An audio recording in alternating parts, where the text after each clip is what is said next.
Hello, everyone. Welcome back to OHKO, a Pokemon VGC podcast. I am Joe Brown, joined by my co-host Sierra Dawn, and we have quite the episode in store for you all, as we're going to be interviewing the Indianapolis regional champion Rajan Ball about his first ever regional title and a lot of other things in VGC. But for now, Sierra, we're just gonna talk. We've had two regionals, Regulation C. We got a lot of Pokemon going on. You've got a busy, super hectic schedule. How's everything going?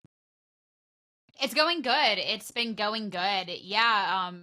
Regulation G has kind of been chugging along so far, which has been fun and interesting. I'm excited making content again, not just like the OHKO podcast, because that, I guess, like, that is technically content, and that we've had this project since Worlds. It's been a while, which is actually really, really cool to think. So thank you for anyone who's come along on this journey with us. But I used to be a full-time content creator before I did casting and stuff. So I'm going back to my roots, which has been a lot of fun. It's been busy, but it's been fun. I've also tried exporting the same video like 5 times, and for some reason it just doesn't want to work. And it worked fine for the other couple of videos, so I don't know why all of a sudden now it won't work. But it's only been 36 hours of trying to make it work. I'm not upset. I've definitely been there as an editor. When you spend 4 hours editing a video, and then it gets to 98% on the export, and then a red thing. I'm like, oh my god, Mine's exported the entire thing, and then it shows like, oh hey, this went fine, and then I go to upload it on YouTube and instantly corrupts, and it's an issue with the file every single time. So I don't know how I finally got it to work. I just did a different preset than the one I was using, even though this preset has worked for every single video for the last 3 years. Yeah. Don't ask me. I can tell you. I did have a question though off your content creation, because you've been on the grind. You were streaming, you were co-streaming the Stockholm regionals. You've been posting VG videos on YouTube channel and stuff. I want you to close your eyes. I want you to envision a future. Let's say VGC 2028. Sierra Dawn in the finals. Let's say Worlds is in Chicago, for just for argument's sake. Oh, that'd be hype. You're in the finals, and you start game 1. You're facing Wolf Glick, and you're the only person that can stop him from winning another title. And you hit start, and you forget to put music in. Are you gonna forfeit? Are you gonna forfeit game 1? Because let me tell you, I was shocked today when I was watching your video, and you just straight up forfeited because you didn't have music in game. I feel like I'd have to, right? I ended up cropping out the majority of that video, because I actually played through till the end of the first turn, and then I conceded, and I did not make people sit through that. You literally just hear ambiance noises, and not like good ambiance noises. Like, I listen to raindrop and thunder sounds with crackling fireplace video every single night on YouTube to go to bed. Every single night. I love my ambiance noises. This was terrible ambiance. This was like if you were just sitting playing a game with people half murmuring and around you, and traffic going around, and everything's unsettling, and it's just this so quiet, but it's deafening. It was driving me nuts. I edited all the parts of me absolutely losing my mind, but it was terrible. Realistically, I'd be better off conceding that match and kicking his butt the next 2 games. Preserving mental. If I have to sit through 15 minutes of that first match, my mental's gone. It doesn't matter what happens in that first game. I'd lose the first game anyways, and then I'd throw the second game because I'm so upset that I just had to listen to 15 minutes of nothing. I give you credit, because that was a baller move to just straight up forfeit on turn 1. You're like, oh, my opponent could think they're so good at the game, but really I just forgot music. It was funny too, because I was mashing through the bit. It wasn't that I just forgot to put it on. I was just last episode I was only listening to Kieran too, and I was like, I need to switch it up. I need to do something different for music. I was just taking my time looking through. And I'm just click button, look, click button, look, click button. And then I click button, it says no music, and it goes straight into the match. It was honestly tragic. Yeah, but everyone go make sure to check out Sierra's new videos on our YouTube channel. Watch the VODs of the Stockholm stream and everything. But the other thing, this is something I totally messed up on last week. We got a course correct. I got blasted in the Discord for it. I forgot to bring up Sierra Fraud with your predictions in Indy. And literally, I got multiple messages saying, how could you not ask her on the podcast? So we have to bring it up a week later. For anyone who doesn't know, Sierra likes to call people lame for their basic Pokemon predictions on the broadcast. And then one Miss Sierra Fraud put both Calyrex Shadow Rider and Calyrex Ice Rider as her 2 restricted predictions. Please defend yourself. All right.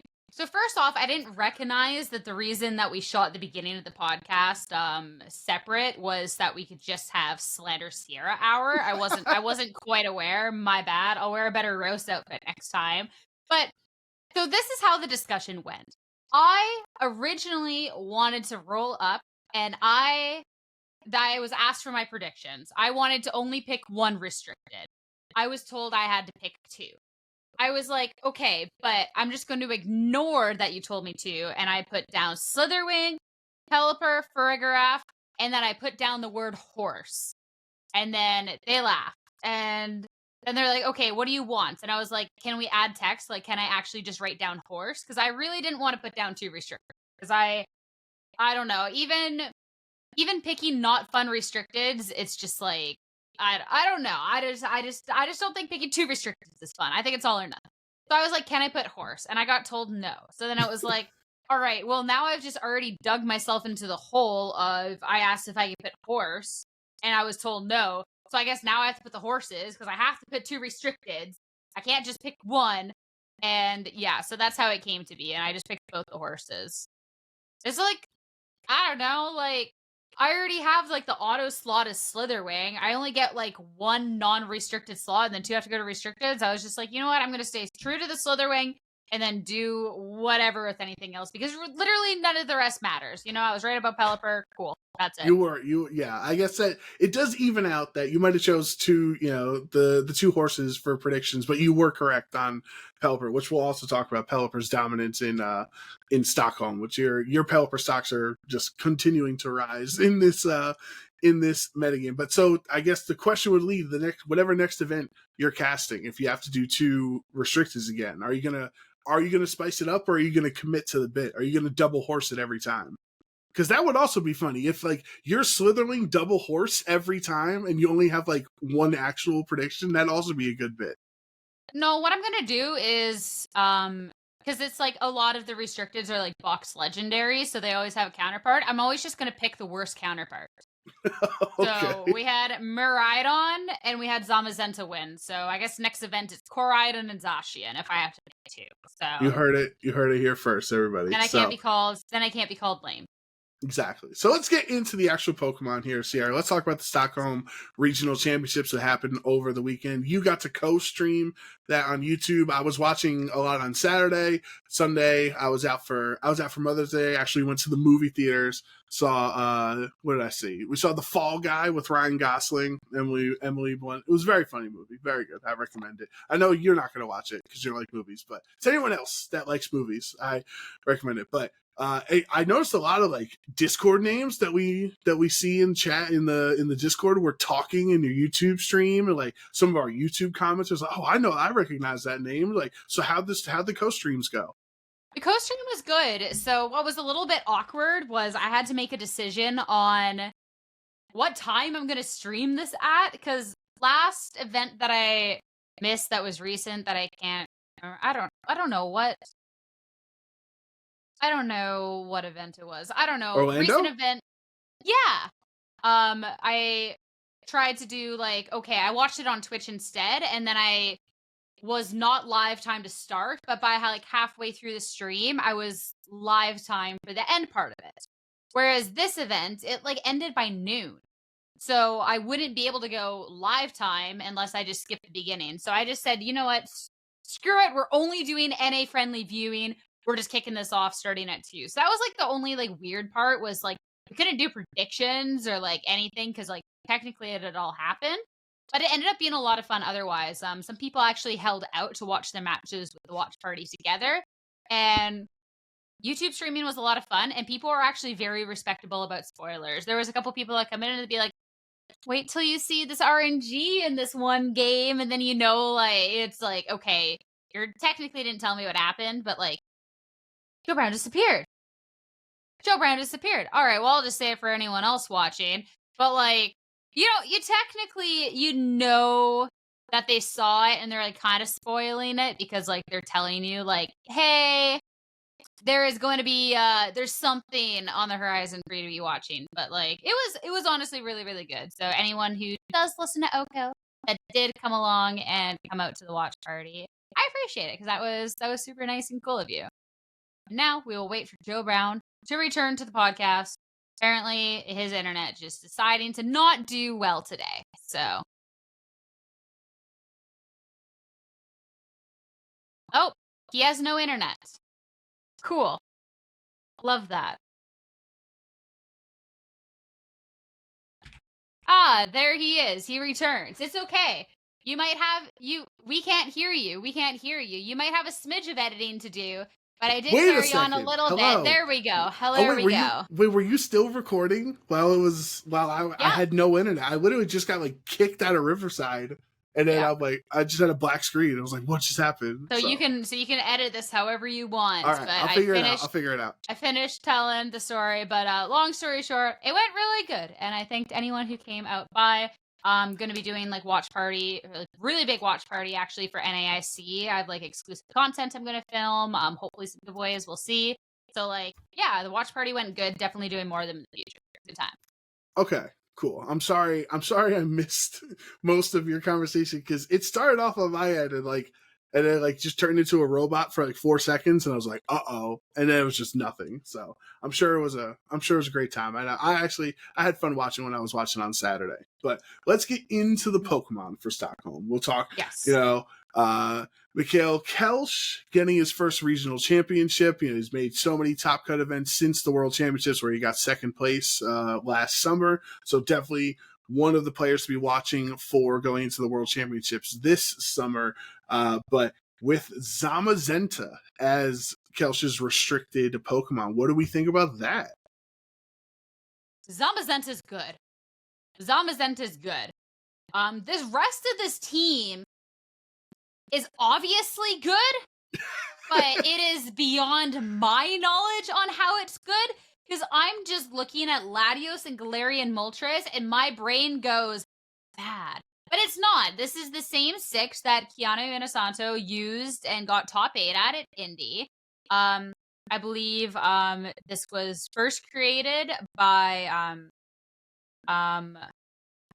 Michael Zhang, right? Who won Sacramento with Como-O, so kind of like reminiscent of his style. Como like, Terra, remember it was Terra Psychic T-Tar, so that's essentially the Latios role, right? Yeah, so like obviously skill team builder, skill battler, like this team has been thought out. I look at this Latios and I'm not sold, even though it did do well when we saw it on broadcast. We didn't get to see the Galarian Moltres, but we also didn't see the scope against Shadow Rider, stuff like this. But yeah, strong team. It is just beyond my capabilities on fully understanding why. Yeah, and I think some of the intricacies of this team, obviously, we're not going to be aware of because we weren't a part of the team building aspect on why they show certain things. But like you have Icicle Crash instead of Ice Spinner on Chien Pao and Icy Wind on Latios instead of Ice Beam, right? So like little thing, Choice Band Rillaboom means you don't have access to Fake Out. You don't have, some other options instead, but I'm sure it helps you in other ways. So it would be fascinating to see, the creation of this team. But to build off of your Zamazenta point, Sierra, like it's kind of busted as long as like you don't have ghost types, right? Even resisted hits are still pretty chunky, like into fairies. Like you can still 3-hit a fairy. I mean, you don't have to 3-hit a fairy. You got Heavy Slam. You're good. You're set. The Zamazenta is good. But yeah, no, that's really, really nice is because we got to see Como and kind of Iron Defense, Body Press Pokemon kind of go off for a little bit. But Zamazenta having the Dauntless Shield to instantly get a defense boost, it already has a super high defense stat. You don't need to set up. The Zamazenta actually forgoes any sort of Iron Defense. Like you don't set up at all. You're just ready to go with Body Press. But you already have such a high defense. So I think that is just really, really nice. What's nice about the Zamazenta as well is it's kind of difficult to take care of, but it also has wide guard, so you kind of can support with my restricted, and it's difficult for you to take my restricted out, or I can threaten these really, really powerful body presses, depending on what you have out in the field. So Zamazenta just finally getting body press was just so insanely good for it. It's kind of funny to see that Zacian's almost nowhere to be seen, and it's only Zamazenta's around. Yeah, it's crazy. It's like a like coming of age high school story where like Zacian's like the captain of the quarterback of the football team and like dating the head cheerleader and everything, and Zamazenta's getting pushed into lockers and like, oh, you're a scrub, Gen 8 Dynamax, you're terrible, Zamazenta, you're useless. And then like by the end he's Zamazenta's prom king now and is just the most busted Pokemon. Number 1 in usage in day 2 at Stockholm, with 25% of the players in day 2 using Zamazenta. And there's just so many things that benefit the Pokemon. Obviously, you mentioned body press, but Dauntless Shield, raising your defense, where they changed that mechanic with the 2 dogs, where the Rusted Sword only activates the first time Zacian comes on the field. You switch out and come back in, it doesn't work anymore. Dauntless Shield, you don't have to swap out from an Intimidate because you're using your defense for body press. And you don't care about Parting Shot, lowering your attack and special attack, because you're hitting the Incineroar with body press from your defense stat. Like, so it's just, there's so much of this game perfectly making the Zamazenta like the right fit for right now. Like the lack of good wide guard Pokemon, but the need for wide guard puts it there. The complete ability to ignore Intimidate with body press. Like, it's just is so well positioned to be great in this exact moment. It's funny because, like, say like a lack of wide guard Pokemon, and there definitely is, but there is some really, really good wide guard Pokemon. This is where we go back to Pelipper. Yeah. And this team has a Pelipper on it, which also has wide guard. So being able to have Pokemon that can do very different things, but at the same time also fulfill kind of the same thing. So it's not up against these Pokemon that can threaten these spread attacks. I have to bring the Pelipper because no, you actually have options with this team because you have 2 Pokemon with wide guard that can both actually pop off, or you just bring them both because you know what? Why not? So I think that is just like, this is very well constructed to kind of cover a lot of different scenarios. I just, yet again, I'm not big enough brain for exactly why the Latios and Galarian Moltres over anything else. But I think maybe I'm just being a little too close-minded on this one. And I'm not saying they're bad. It's just beyond me.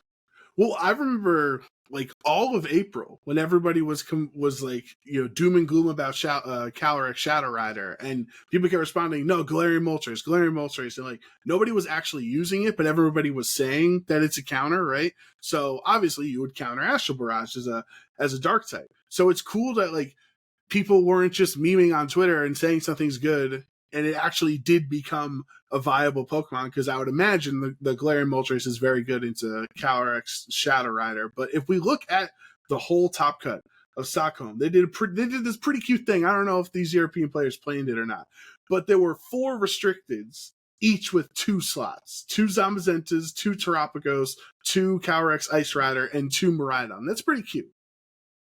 So cute. And of course, looking at how it plays out, I believe it had to be the Moraidon Mirror to team kill just to kick things off. But yeah, oh yeah, maybe not. No, I'm looking at this. Let me pull up the top cut thing. Matt played Frederick, and it was a team kill. Yeah, it was okay. Matt beat Frederick. Yeah. Okay, I was just like, am I misremembering this? But yeah, no. So yeah, team kill for that to kick things off. But yeah, it's I'm sorry, I'm like engrossed now looking back at the bracket and like trying to find all this stuff. But no, it's interesting that there actually seems to be a decent amount of restricteds that are kind of out. 2 Zamazentas, the second one by Donald Smith, make it. Also the same 6, notably, I think is crazy. If you go back like 2, we don't start to see a difference in what restricteds until 13th place, where we actually do have our 2 Shadow Riders finally. We actually have one of the Shadow Riders paired with Como, which I think is funny. Yeah, so that is Patrick and Lewis, and there's the only other restricted. So 5 restricteds make top 16 in Stockholm. But like looking at the cut. Looking at specifically Matt and Frederick's team, like we talked about, they both have Moraidon. Excuse me, but very like different ways of achieving the same thing, right? Like one has the Whimsicott, but the other has Tornadus. So you have a different Prankster Tailwind setter. Like they both have the Iron Hands, which I think that's the adaptation to this week compared to last week. I don't really recall too much Iron Hands in Indy unless I'm misremembering it. Like I think on the Moraidon teams, like I know Rajan didn't have Iron Hands on his team, right? So like that's like a new adaptation, actually having a Cork Drive Pokemon that can do a lot of damage with Iron Hands, and then the patented Farigiraf Blood Moon or Saluna combo. Yeah, the Iron Hands I think is interesting because I also haven't been sold on the Iron Hands when I've seen it. So that's definitely one that I'm kind of curious going on forward, just how much we're going to see that too, because we do see it obviously, as you're saying, twice in the top 8, both on the Moraidon teams. And then there's like similarities that where the Iron Hands will shine, the Farigiraf and the Blood Moon. But then like the other two Pokemon are like quite different. We have like both 2 different Tailwind setters, as well as the Wellspring Ogerpon for Matt, as comparison to the Chi-Yu for Frederick. So I'd be curious going on forward, like what tends to be a little bit more standard for these teams, and if we maybe see the Iron Hands kind of get dropped again. Yeah, I think the Iron Hands is definitely interesting. Like it can somewhat feel weird to double up on the electric typing, right? Because they're both electric, but they do both take advantage of the electric terrain there. So I'd love to see how Iron Hands develops over Regulation G, or if maybe some other Cork Drive paradoxes come back, like Iron Bundle or something. Like I don't think many of them have a chance. Maybe Iron Jugulus with like Speed Booster Tailwind or something, but obviously the past paradoxes are just performing so much better. But you did mention the Ogerpon Wellspring on Matson. There's another Ogerpon in Top Cut, and I'm not gonna pat myself on the back after our last week's conversation. I did also get multiple people messaged me, "Hey, did you see Ogerpon Cornerstone made finals?" So my hands are staying here, Sierra. They're not patting myself yet because it's only 2 events. But we're getting to a point eventually. If we get LA and NASC, I'll eventually be allowed to say that I called it. It got 2 out in finals. Okay. Also, the whole 14 rounds and top 8 and top 4. No, I got you. No, I might be like I'm still kind of curious at how it'll perform at LA. Do you think that it can be just okay based off the format? I just still like we're still in a format where I can't be like, oh, I was so wrong about Cornerstone Ogerpon, where I was literally just sitting here like, I don't know about Latios and Galarian Moltres. Like, there's still so many things about the format and how these teams are kind of being built out that I'm kind of about, like even the Iron Hands, right? Yeah. So even though the Cornerstone Ogerpon has now been 2 back-to-back, I mean, you could also say with this Galarian Moltres, okay, it just got two top 8s here in Stockholm and made a top 8 in Indy. Like, it has to be good, right? And maybe it is. It's just like, I am not personally yet sold, but I will say once it's coincidence, twice is getting to be a little bit more of a pattern. So I am okay to see where it goes on forward. Yeah, because it's not a very splashable Pokemon. I think that's one of the things that makes it difficult to analyze Ogerpon Cornerstone or Galarian Moltres or Latios. Is they're not splashable the way Chien-Pao and Rillaboom and Pelipper and Farigiraf. Like, you can literally just put them on a team of 6 and your team feels better and more well constructed, right? So like you kind of have to work to make Latios work. You can't just throw Latios on a team and expect to get value out of it. So I do think overall, like it's a pretty fun top cut from Stockholm. I think they had like 300 players to start day 1, so a little bit smaller than the Indianapolis regional, but still obviously a good player size for a regional. I do see Aurelian. Shout out to Aurelian is one of the best players in the world. Like bubbling, or it's not bubbling. No, actually they did because they got my with my boy Cerule Edge and Travagos. That seems like something cool to explore. I'm intrigued about the Cerulege. That is for sure. Terra Bug as well, Clear Amulet. So I don't know. I think with the restricteds, there was a lot of worry that it maybe would be a very unfun format. There wouldn't be a lot of room for creativity. But like even like looking at 10th place, Timu has Galarian Moltres, but now on a Calyrex Ice Rider team, paired up with Tinglu, Milotic, and Grimmsnarl, right? So there seems to be actually a lot of creativity that you can have in this format as long as the things synergize. So we're kind of things have been pretty okay so far. I'd be curious with how this kind of goes on, like for Worlds, if we do get something a little bit more defined, or if it is going to be kind of just as wacky going out into it. But I definitely do think that it brings a lot of questions into when you're team building, like where you can kind of expand off to, as opposed to just these Pokemon that we've been so used to having to build around. Yeah, I do think I would agree with you that the format has, I don't know, I don't want to say like exceeded my early expectations, but like I think it is qualmed some of our worries that we had going into the format. That like, you know, I said at the beginning, like the Calyrex Shadow Rider team is very paint by numbers, and you just throw the 6 best Pokemon in the format and you can win a regional. Like maybe that's not the case. Maybe you do have to be creative with Galarian Moltres as a tech, or Ogerpon Cornerstone as a tech, or Ditto, like Aaron Traylor got top 8 with Ditto, right? Yeah. So maybe I was wrong. I think that's exciting to be wrong, to see like, no, there's actually more viable Pokemon than we anticipated. Like, who knows? Maybe Ho-Oh could top cut a regional. That would be crazy. Okay, back up there, bud. I wish, because I love Ho-Oh, but maybe the creativity more so comes out with the not restricted slot. Best Ho-Oh, by the way, was 112th at Stockholm.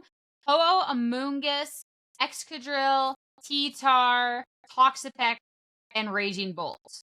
And that is the only Ho-Oh in the top 128. I do not think Ho-Oh is necessarily cut out.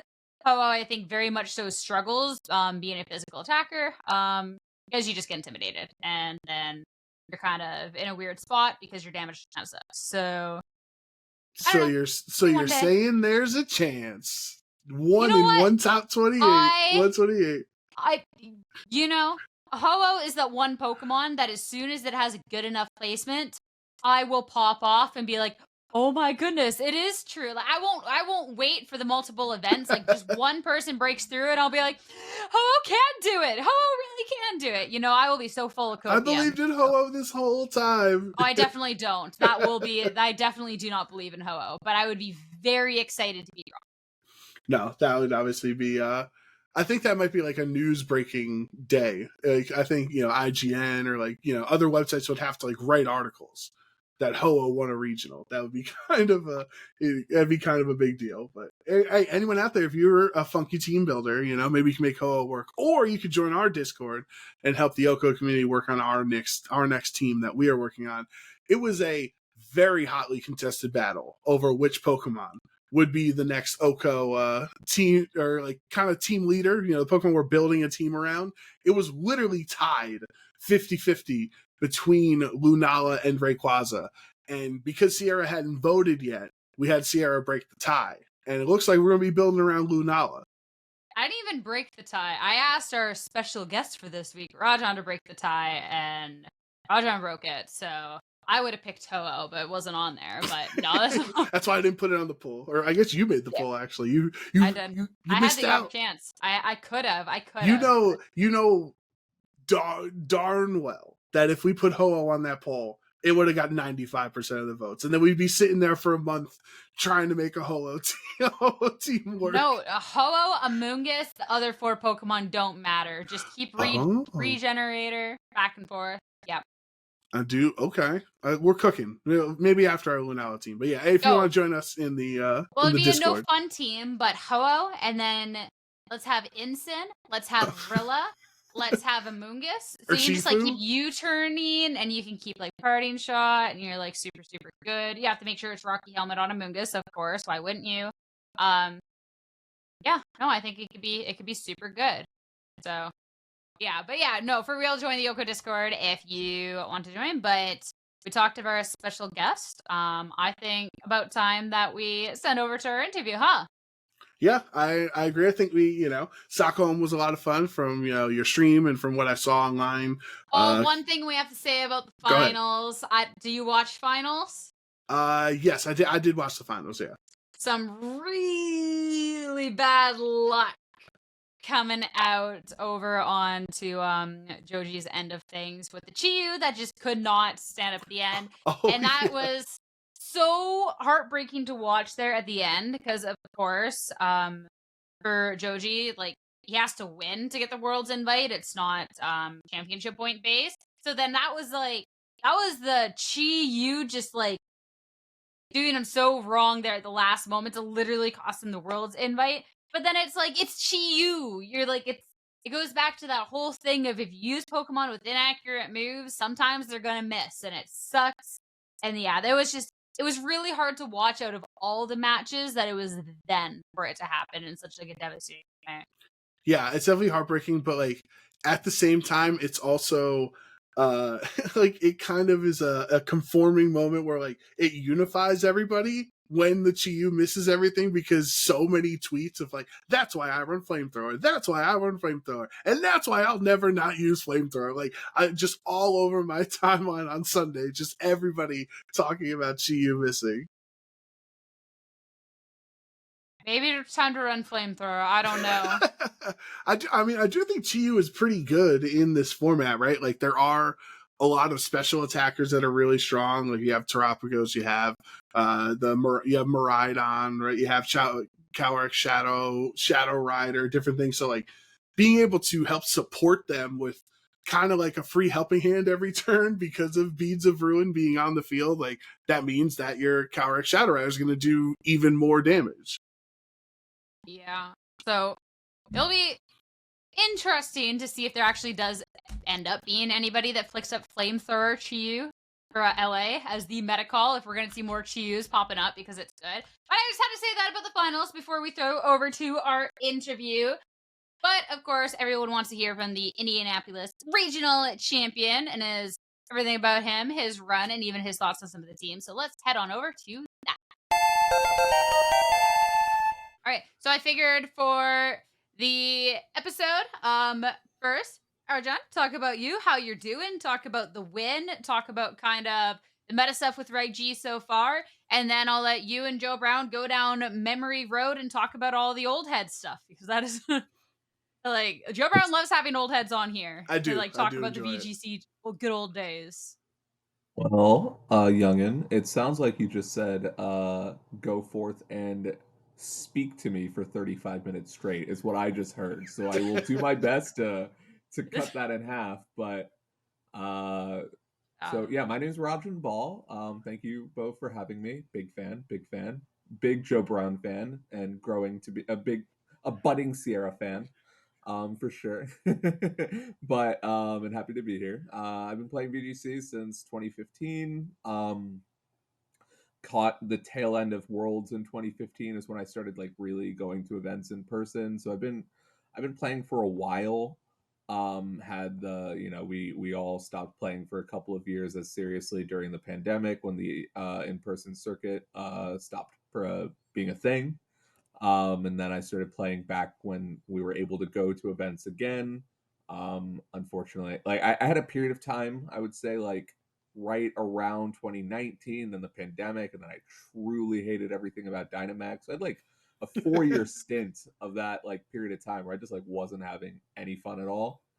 But then, they announced Terastallization, and Scarlet and Violet was like a lot of fun. So I've been having a lot of fun playing Pokemon again this year and this last year.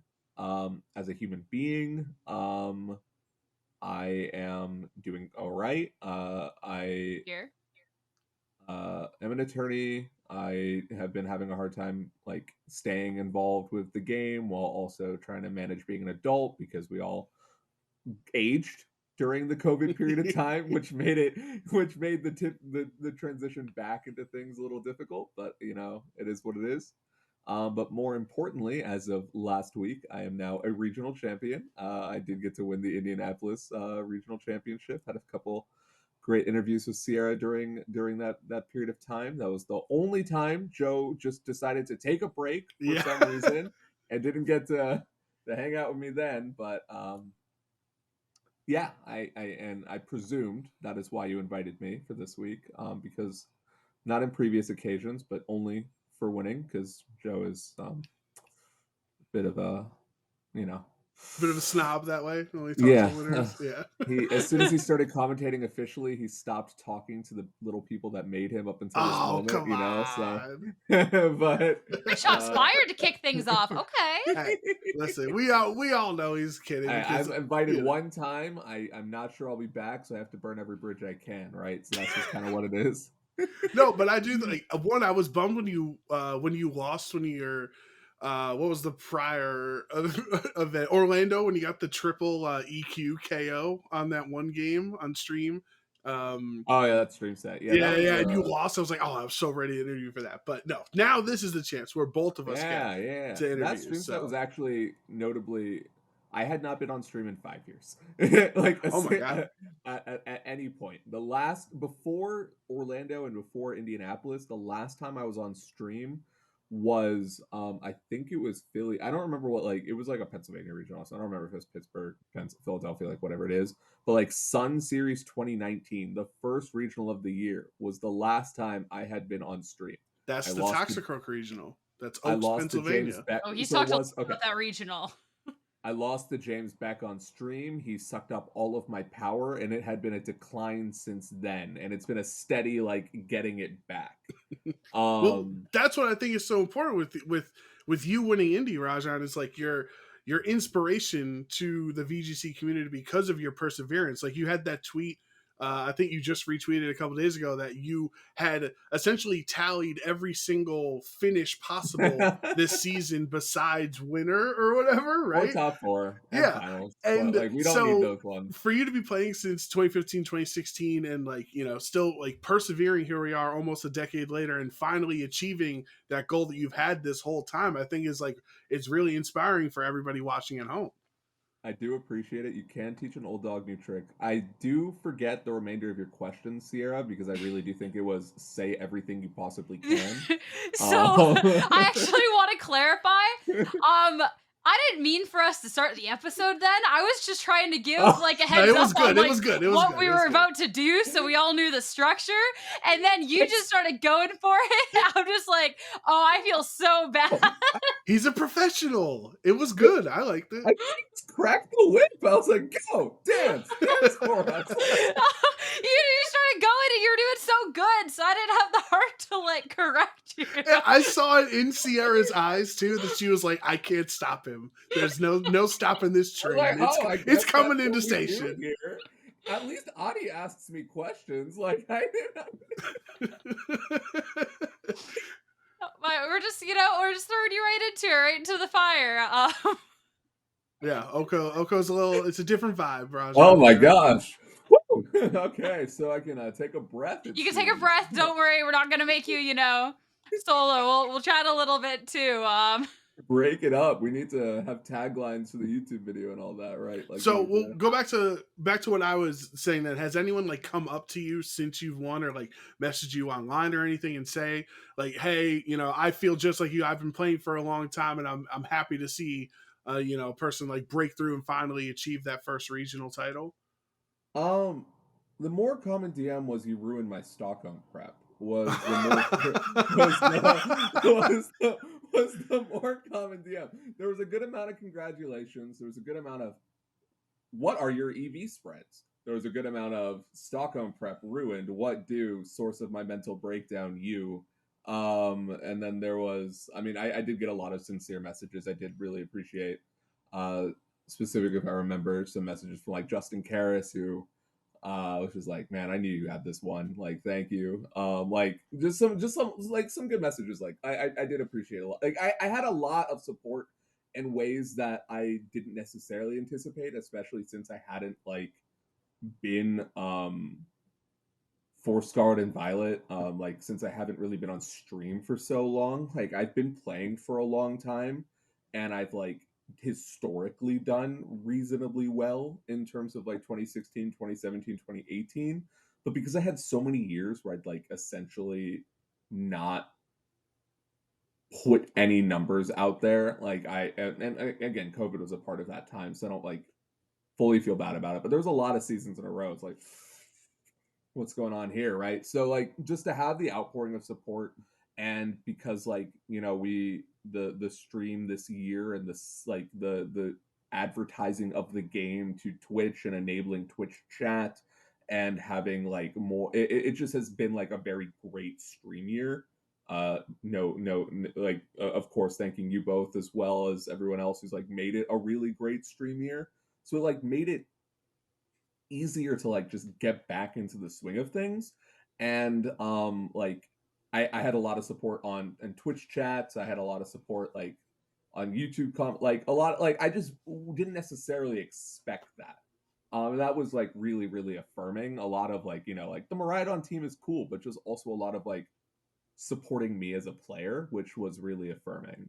And I did really like, I mean, my heart's been full for the last like week and a half. It's just really been like, it's like that like in the Grinch, right? Like my heart did grow 3 sizes and it like hasn't stopped, and I need to call a doctor because like I like it's gonna fall out at one point. Okay, not before Worlds. Like, make sure you Yeah, can right. hold it together before Worlds. Worlds is fine. I'm not going. Oh, Okay, So- okay. So your heart NAIC? can go Is ahead it and an explode NAIC? then. I am. I wasn't. I knew as soon as Hawaii got announced as the location that I wasn't going. I'm not that interested in it. It's going to be extraordinarily expensive. I would need to make a bigger trip out of it to make it worth it. And my partner and I were going to Europe in October, so I had to like really prioritize the trips. And I'm not going to Hawaii to stay indoors for a weekend and drop $4,000 to do it. So I don't. Fair play. Understandable, yeah. Understandable. But NAIC though, New Yeah, Orleans. NAIC I'm excited about. Okay. That'll be exciting, especially coming off of like like a win right beforehand too. Like, Yeah, no, it feels I am doing the thing where my head's inflated too, so now I kind of feel like I can do no wrong, but I know that like I all that happened was I shot the basketball 10,000 times and it went in once. That doesn't necessarily mean the other 9,999 ideas are any good, but like at the moment they're all good. So I mean, I want to talk about kind of like ideas going forward with Reg G because obviously, like, besides the fact that you won Indy, the other biggest thing of the weekend was the fact that Moraidon won Indy, considering it was a Pokemon that was pretty debatable on its viability going into it. Was the first Reg G event, so especially as the one who piloted it to that win. Do you think it's actually a really viable kind of Pokemon going on forward, or do you think it's kind of one of those early format Pokemon that once people kind of get a little bit more of a grasp of Regulation G will kind of fall into that maybe lower A, B tier where people originally had it placed? I think it is consistently better than it was placed, but I don't think the conditions will be nearly as favorable as they were when Aaron and I ran Moraidon at Indianapolis. So the Pokemon is just fundamentally better than how people had like understood it or conceptualized what its role was on the team. It is a much, much better Pokemon than was like immediately appreciated. And I do think that I was able to showcase that pretty effectively. It is just like a much more like it has a lot more star potential than it was really assessed. But because now like like it had its breakout role, people are acknowledging it as a threat and recognize that counterplay is important. There's random stupid Terra grounds for no reason. There were a lot of funky Terra grounds in Stockholm. It was pretty amusing. It was so funny. It's like this Chiyu has Terra ground for no reason. Like it was just so silly. And I do enjoy the part of the metagame where I just like made it dumb for no real reason. Like that was pretty cool. But like, so the conditions are not going to be as favorable. However, fundamentally, the things it does well are things it will continue to do well and can be piloted effectively. It had a number of good performances at Stockholm. It's just a threatening and scary Pokemon. So really what happened is it got elevated to the correct tier, as in I am a threat, I am a player, you need to account for me. But as a result, it's not like stealing wins as easily. I can't say I will necessarily personally be running Moraidon moving forward for a number of reasons. One is that because I think the Pokemon needs to be modest to be good. But now I will lose to timid Moraidon. And also, I just don't want to lose to my own team. Like, that just seems kind of annoying to me, too. Like, I just don't want to. I haven't laddered a single game because I do not want to lose to my own team on ladder. Um, but I just like it's a good Pokemon. It is an extraordinarily strong Pokemon. I don't think it's an S tier Pokemon, but I think it is solidly A tier. Okay. And I think it is just one that now we understand is solidly A tier as opposed to discounting it.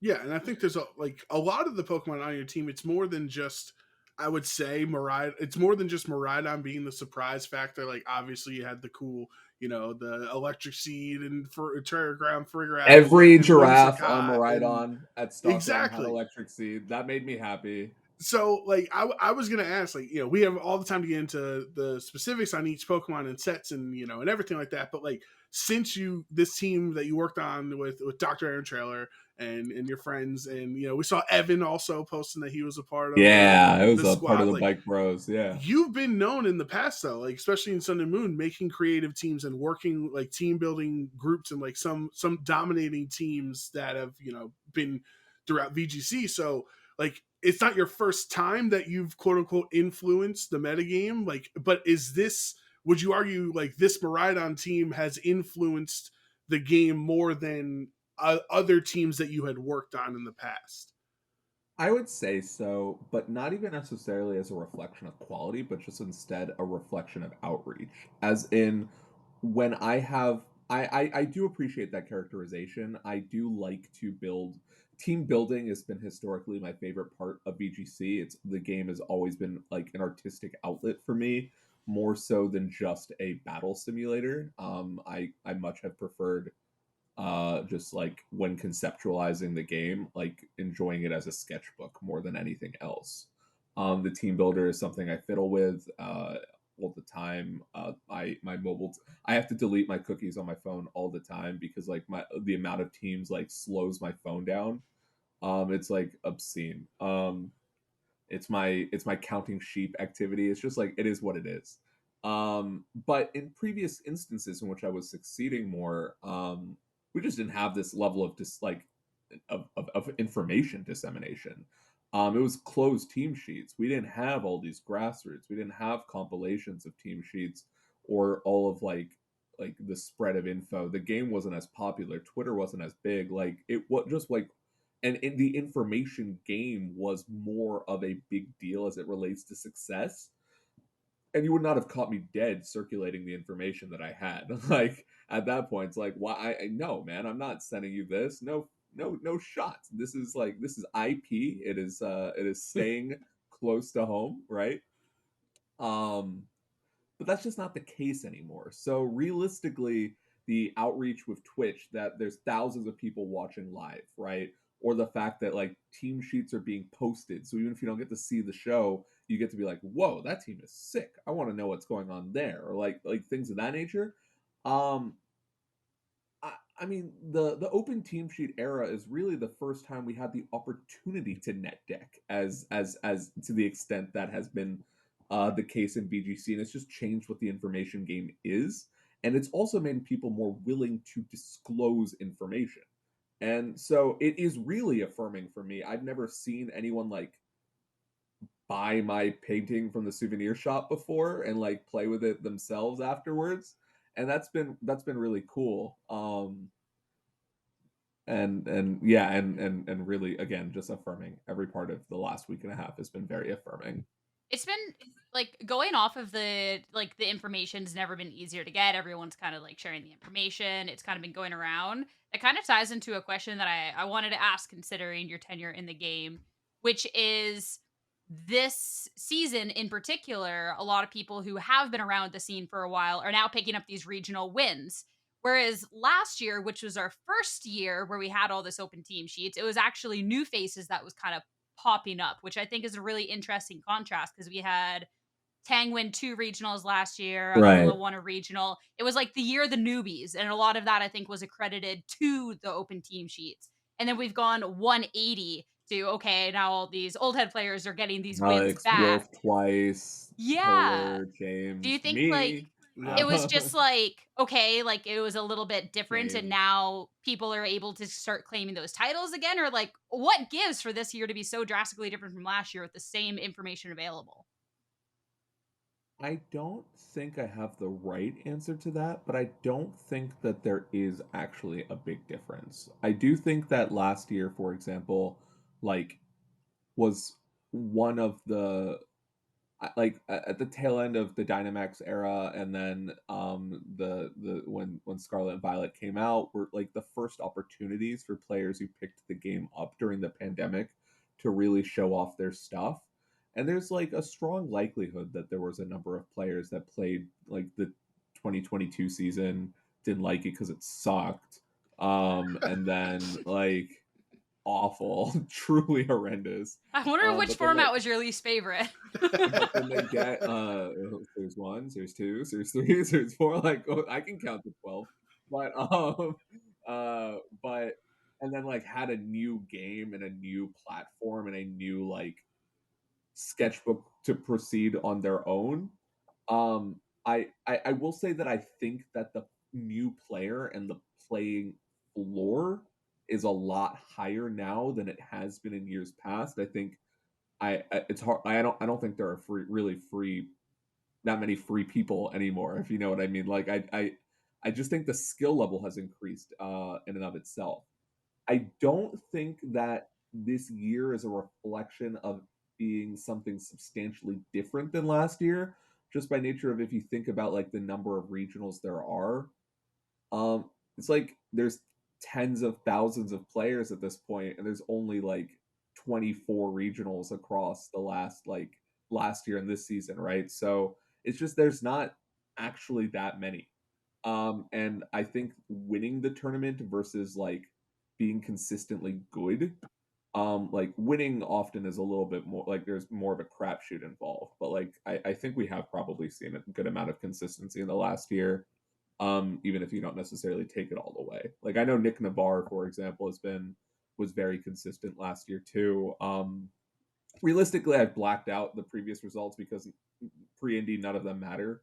But No but bias. I, I mean, I think the threats who were threats last year have been threats this year too. I just think that um, some things have been working out in a different way. Maybe I'm not sure. I mean, I definitely agree with you in the sense that like the consistency and like over the last 2 years, you could probably look through every single top 64, top 60, top 32 and see a lot of the same names. And if you Yeah, want to accredit that to open team sheets or just more experience or anything, it does seem like at least this generation of VGC, the players are more capable of being consistent than prior generations where like you could yeah. win a regional and then go like 03 drop the next week, where now like maybe you're not doing a regional Or and you're I go dropping, two, you three might be drop making it, top 64 5 events in a row or something. or you can go 2, 3 drop at Orlando, spend the day in your hotel, get mad, book Indy, and then win that tournament. Exactly. It's that easy. You just all it turns out all you needed for Orlando to stop Wolf from his back to back was Moraidon. If I had Moraidon at Orlando, I do guarantee you that I would have won. I would imagine, yeah. Oh, it's like a rule, like a clause, like they come out at the beginning. It's like, okay, Moraidon is only legal for I Rajan. can Everyone else's guarantee if regulation I F. had Moraidon and everyone else played Reg F, I would have won that tournament. y'all making some rules up over here. All right, I mean, all that would be right. crazy. I mean, it wasn't just Moraidon for you. We saw Dr. Trailer use Moraidon over at India as well. But even just like Tub in general, I mean, all of y'all kind of went like different ways with things too.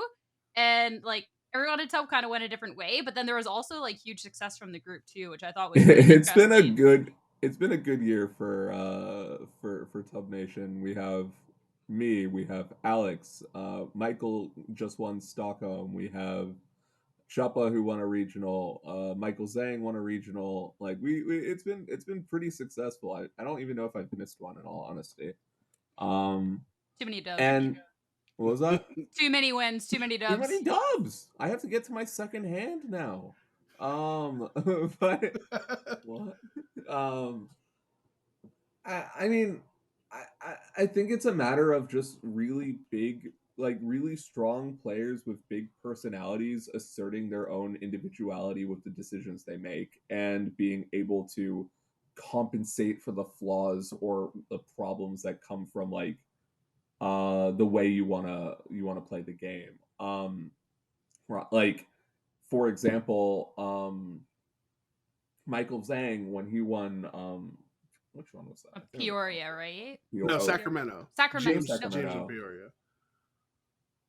Yeah, it was definitely a California one because Michael is Seattle based, so he was doing the West Coast events. Yep. One with like the most unique regionals winning team, really, with Como and with other pieces like it was a while ago. T-Tar. Yeah, like just a lot of like frankly stupid things, but like that work for his brain and work for the way he conceptualizes the game. And he's like, I don't have these preconceived notions. I just care what I think is good and does the things that I need it to do, and I will explore whatever it is I have to do to make that happen. And like he's like, no, you don't get to tell me this is bad. I don't give a shit that you think this is bad. I'm rocking it. And then he does, and then he succeeds because he's brilliant.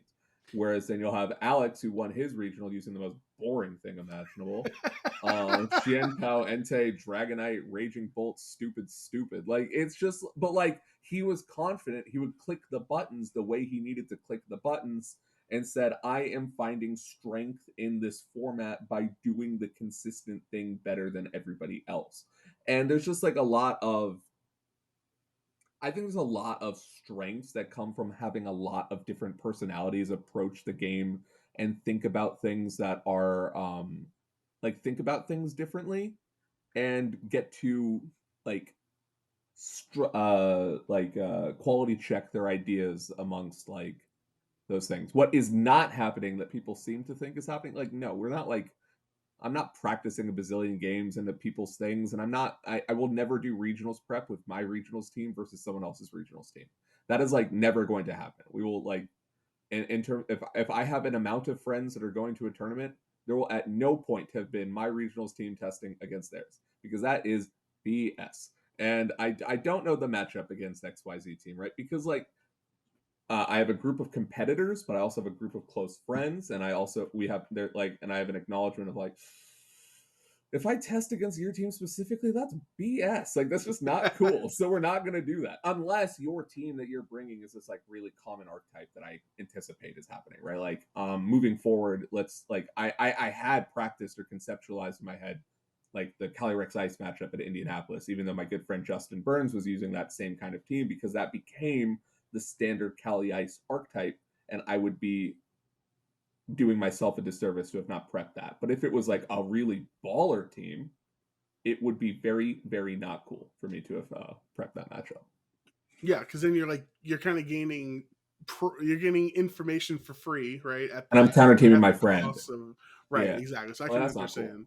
I think one of the things that makes me so envious about you and your friends and your ability to team build, and like when you come up with ideas, right? Like Terra Ground Electric Seed for Igoraph, and even having Whimsicott, which Whimsicott was really not too popular for most of Regulation F. And I feel like other people, if they try to present ideas or in a friend group and they're like, don't run Whimsicott, just use Tornadus, is like the information you receive, right? It's like, oh well, Tornadus beats Whimsicott, and they both have Prankster, right? So like a lot of times, I think sometimes team building can kind of get stifled because other people don't allow their friends to expand their horizons, right? But I think the trust that you and your friends have together to be like, no, I know that this funky Terrapsychic Tyranitar on Michael's end, like I know it's gonna work for me. So I'm not asking, like, if you're building a team, I'm not asking you to fix my team. I'm just asking you, like, if this team is viable or something. I think the trust that you guys have to show is like really cool to me. I'm envious that you guys can trust each other with crazy decisions on, you know, Pokemon or sets. I appreciate that. I do get checked a lot. I am Dr. Bullshit in a lot of ways, and it doesn't really like inherently work out. But I think fundamentally as well, like everyone's just in charge of their own tournament, and you like whatever you lock in is your call, right? And if someone told me repeatedly, it's like no, that I mean Alex, like I'll give a story. Like I know that like Alex and Michael Zhang were doubting discharge on Moraidon like pretty intently. I maybe should have cleared with them that I said that. I don't care, but like I was like, no, this move is the nuts. Like I'm running this move. Like I like why would I not want the broken stupid spread move that does like all these ridiculous things? And like sometimes you just like have to like show that your idea was better by just balling out, right? Like that's just kind of what it is. But the conversation I want to have with what you described more is that I think that a lot of preconceived notions as to what is or is not good dictating how people think about the game is probably the one consequence of open team sheets and information sharing, because I think that the floor has gotten really strong, but I also think it's hard to break through the ceiling because when you and frankly, and I'm not trying to say I am a particularly good player. I mean, like, if someone who is like learning the game and is like understanding the game and coming to the game is confronted with a lot of data about what's successful, generally speaking, that data means something. These Pokemon are succeeding because they are better than other Pokemon. It would be a disservice to myself and my tournament to deviate from what is successful. And that's a powerful mindset, but it also means that person is not in a position to move the game forward. And I'm not saying everyone has to. I'm not saying I do that. I'm not trying to I'm not trying to talk myself up in a particular way because I'm pretty realistic about my own skill set. But I think that like you can very frequently like auto cannibalize your way into possibly having the nuts idea because it wasn't like the top 10 to 12 mons, right? And I was pretty like Whimsicott is an inherently viable Pokemon, so it's not like as much of a sell. But like thinking about it over Tornadus was because it has a combination of very valuable and effective traits. Michael Zhang did just top four some regional and Reg F with Whimsicott, as well as Heartflame and Como and whatever that one was. And Iron Crown and all them. I don't remember which one. It doesn't actually matter. But like Whimsicott has a bunch of traits, but the traits are important for a reason. Moonblast is good in the Raging Bolt. Moonblast is good in the Urshifu. Being able to play around Amoonguss is pretty important, and Encore is an extraordinarily cool positioning tool. Like it has a lot of traits, and it was very apparent to me that that was the Pokemon to have instead of Tornadus. But it's also very easy to say, why aren't you just using Torn? Torn is just a better Pokemon, right? And like data is great, but data also sometimes stifles innovation.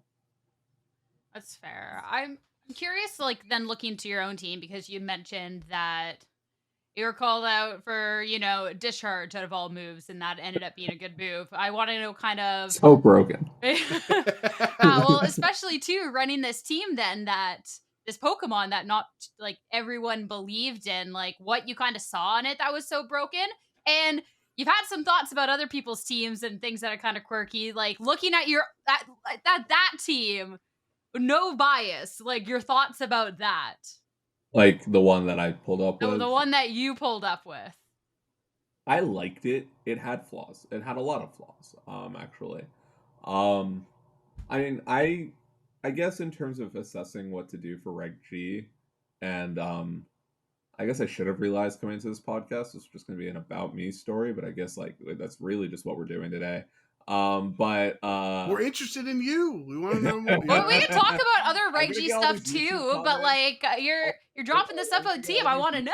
Comments. It's like this mother, like he's just so self-absorbed. No. But Moraidon is just so strong. Like, that's really all there is to it. Like, I guess in terms of like immediately what draws me to like the restricteds in general, I was like, I don't want to use Shadow Ray. Everyone's going to do that. I don't want to use Calyrex. Boring people use that. I don't want to do this. I don't want to do that. I want to use Kyogre because I like that guy. I want to use Moraidon because I like that guy. I want to use like this one because I like that guy. Like, it was immediately like for the restricteds I liked, it was like, oh, that one's shiny. That one's boring. Like that's just kind of like what it was. And Moraidon is like definitionally extraordinarily shiny, right? Like that's like they just got a lot going on for it. But like also just thinking about the mod in general, like what like do I like about it? Like I like Super Tapu Koko. I really like Tapu Koko. A lot of my successful teams in VGC 17 involve Tapu Koko. Some of the successful teams in VGC 19 involve Tapu Koko. Like I just like that Pokemon. I like electric terrain. I like Volt Switch. I like pivoting around and doing meaningful damage while pivoting, and then like using my other pieces to support my damage output in that way. And Moraidon, like, I mean, yeah, like the spec sets had Volt Switch. I will say the first team that I tried building for the format was Moraidon Dundozo, and I was like, Volt Switch is super broken. How do I use Volt Switch the best? Like that was my first thought. I was like, how do I use Volt Switch? Because Volt Switch is broken. So Volt Switching into Tatsugiri with Dundozo is an effective way to get the maximum value out of Volt Switch without any of the repercussions. And then we do that, and I was like, wait a second, what if we put Soak on Tatsugiri? And then have like bait out the Terra early, and then knock a Pokemon out, and then Soak plus Electro Drift is funny synergy because of like the boost and all that. I was like, yeah, this is awesome. I'm the coolest person. And it wasn't good. Like it sucked. But like that was like the first thing that I did in the format that I wanted to do. And I was like, this is super funky. But it's bad, so put it away. And then I started thinking about Kyogre. I was like, no, but Moraidon, like, that's where my heart is, right? Like that mod is just so cool. I want to use that guy. And like I got really sold by the Pokemon when we started just thinking about Terra Electric calcs and Terra Electric in general, and thinking about that being much more fundamentally powerful than Terra Fairy. And I don't want to rehash what was on stream, but there was a number of instances in which damage ranges seemed like just unfathomable for Moraidon. So it's like that was just not allowed. Like that was objectively unacceptable, right? Like for that Amoonguss to take 60% from that pivot move that was not very effective. Like that was just not okay, right? Yeah. And it just kept doing that. Like every calc was unacceptable. Every single one. It's like Instant dead. Calyrex Ice dead. This guy dead. That guy dead. This guy like taking this range is like unacceptable. It's like, that's really, really, really, really strong. Like, wait a second. And Just also, broken for no reason. This mod is really good, and everyone thinks it sucks. Yeah, this is the way. Like, we gotta go forward with this guy. I do think that's one thing that Sierra and I noticed last week when we were talking is we looked through the meta and you look at all the usage, and pretty much the only ground type besides like the 6% of teams that were using Groudon as their restricted in the meta in the moment in Indy was Blood Moon or Saluna. Yeah, and you had one on your own team to help you out there, but like honestly, through your 14 rounds of Swiss and all top cut, like how many times did you have opponents that didn't have a ground type on their team and you just like were licking your chops like, all right, time to just Terra Electric and Electro Drift onto whatever's on the other side of the field?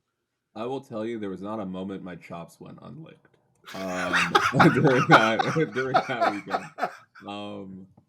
But I'll pull it up. The only ground types in top 8 were me and Aaron, for example. Wow. Like at all. I played a Blood Moon round 1, and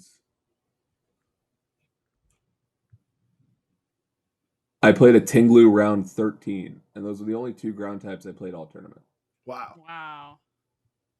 So it really was like, this is what we talk about, like for any of our listeners, we'd say, what's the meta call? Like what's the thing that people aren't expecting? Like the fact that you mentioned Moraidon's it's underappreciated, it's undervalued right now, and the lack of ground representation is also the ground types suck ass. Like they're all bad. Like I don't know what else to say about it. The Lando T has like really lost its market share for a while. Lando Eye is like probably fine to good, like frankly, like it is still a non-restricted Pokemon that contributes to the damage trades. The Ursaluna forms exist.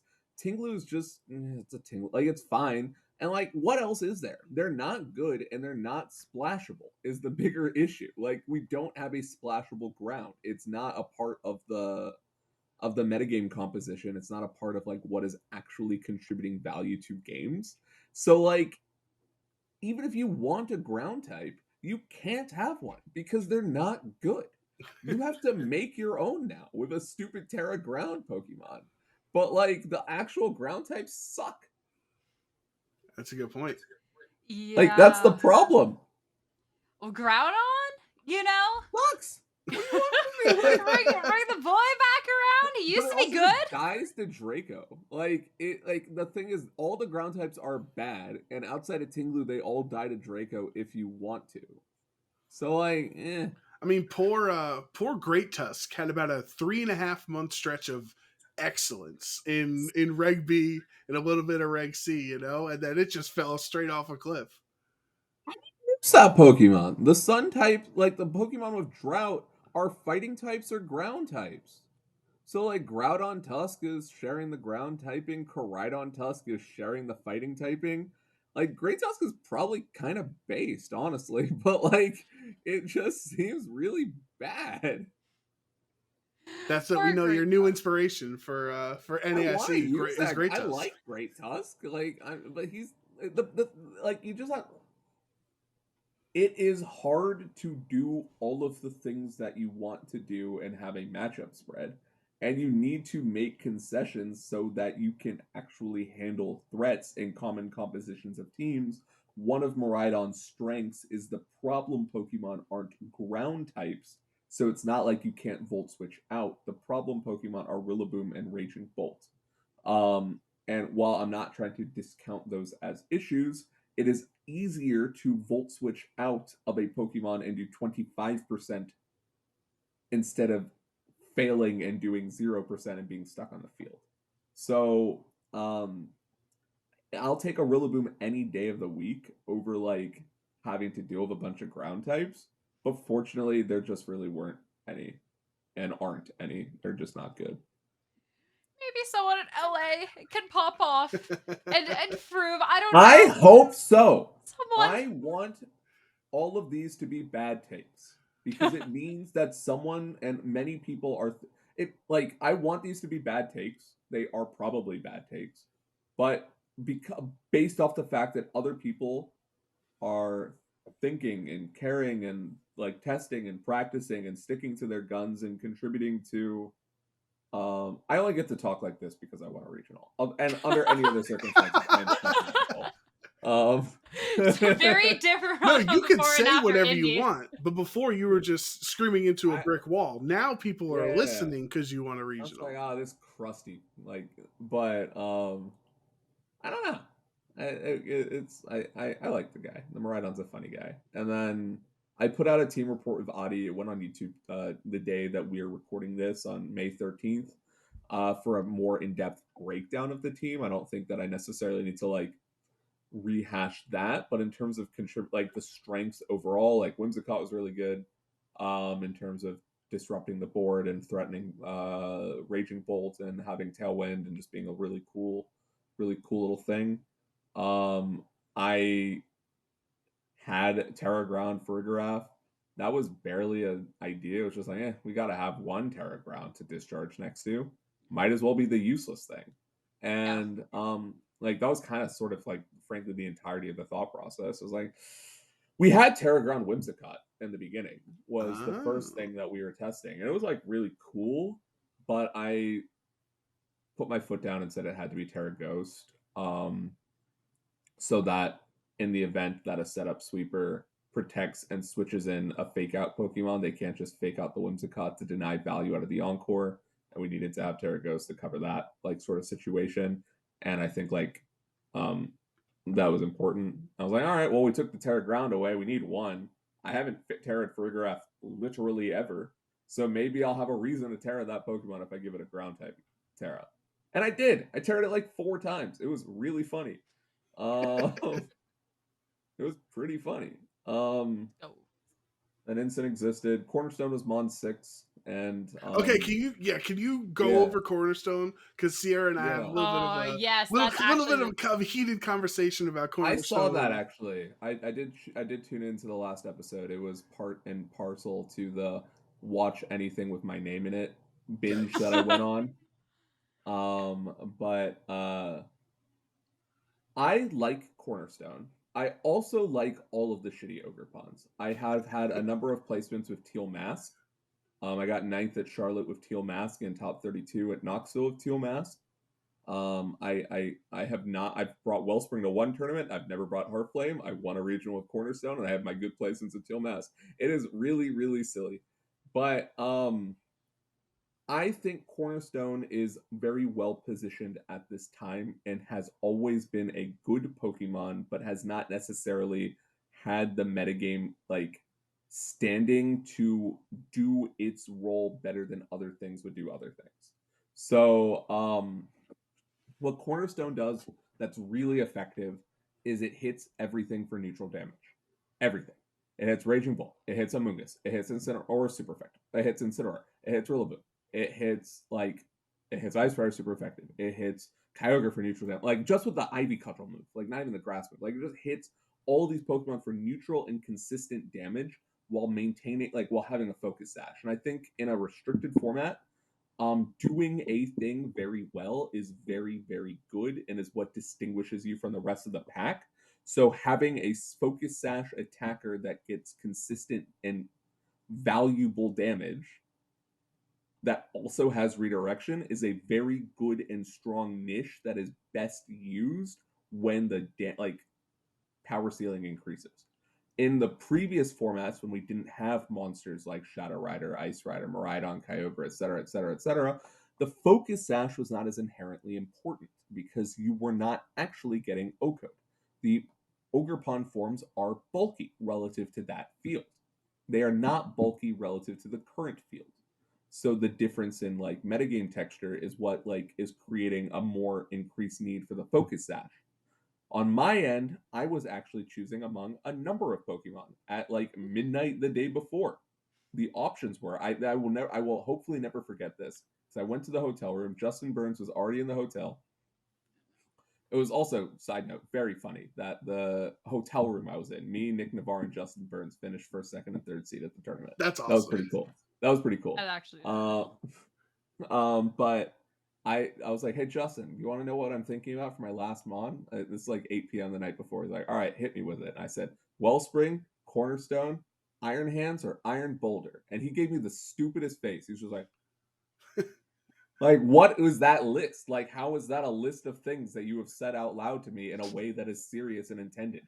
I was just like, how did you do that? I settled on Cornerstone because all the other mons were bad. But it played a very good role, and I did bring it to a lot of games. It was a focus sash grass type. You'll love to think about this comparison, Joe Brown, in that the Virizion that I had as Pokemon 6 at Toronto was also a focus sash grass type with a 100 base power rock move. But which was just funny. But it just does a thing well and was doing that thing better than other Pokemon. I could have used Ditto, but I thought that sucked and I didn't like it, so I didn't want to. And if I wasn't using so I wanted something that gave me more options. And Cornerstone just had a lot of traits that made it flexible, and I think that is a very valuable role right now. And I do like that it was the most common Ogerpon, eclipsing some usage of the other three at Stockholm.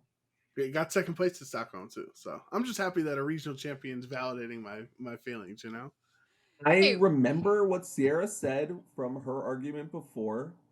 And all I will say is I think that the metagame right now is a more favorable one for Cornerstone specific traits than previous metagames have been, but it has always done things well. The question is whether what you're doing is worth it. Fair. I'm curious then thoughts going on forward because this is still really early Reg G.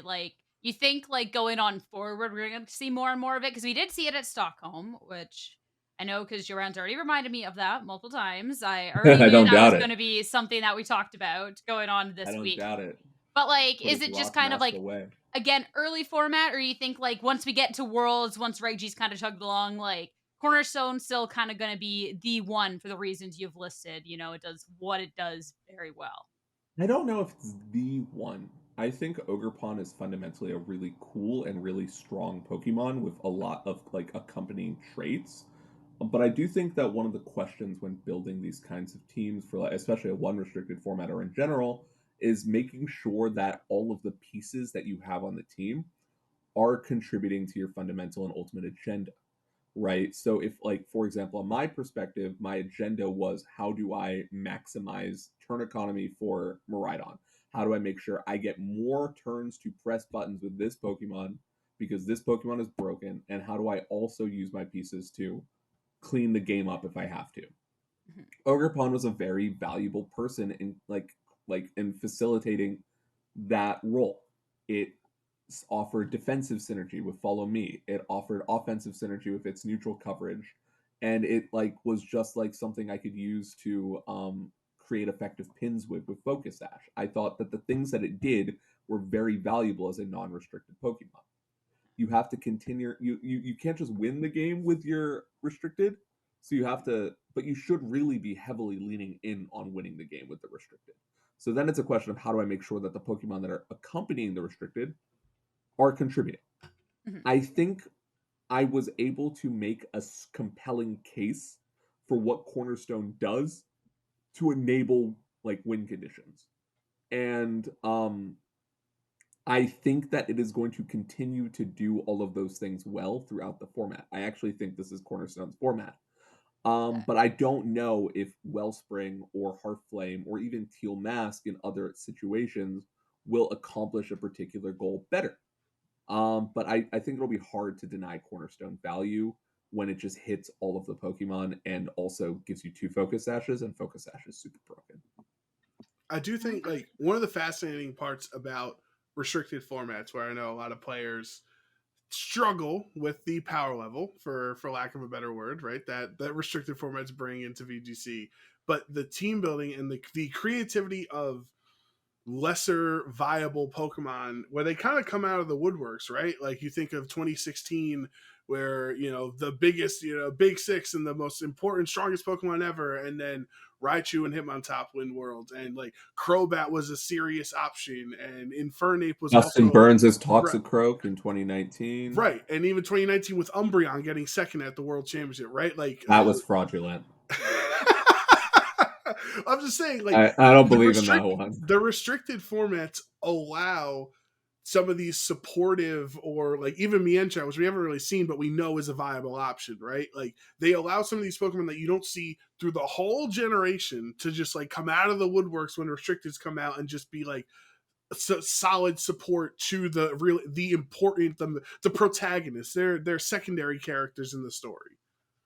Well, I agree with that. And the reason I think is because I think restricted formats are pointed stone formats. I don't think having pieces that do a lot of things necessarily is as valuable because, generally speaking, if you do a lot of things well, you're not doing anything specifically well. Incineroar is like the strong exception. That Pokemon is broken. Just different. Um, it is just different. I don't care for it this format. I actually don't like it that much, but I did like Assault Vest Incineroar. But like that doesn't necessarily matter.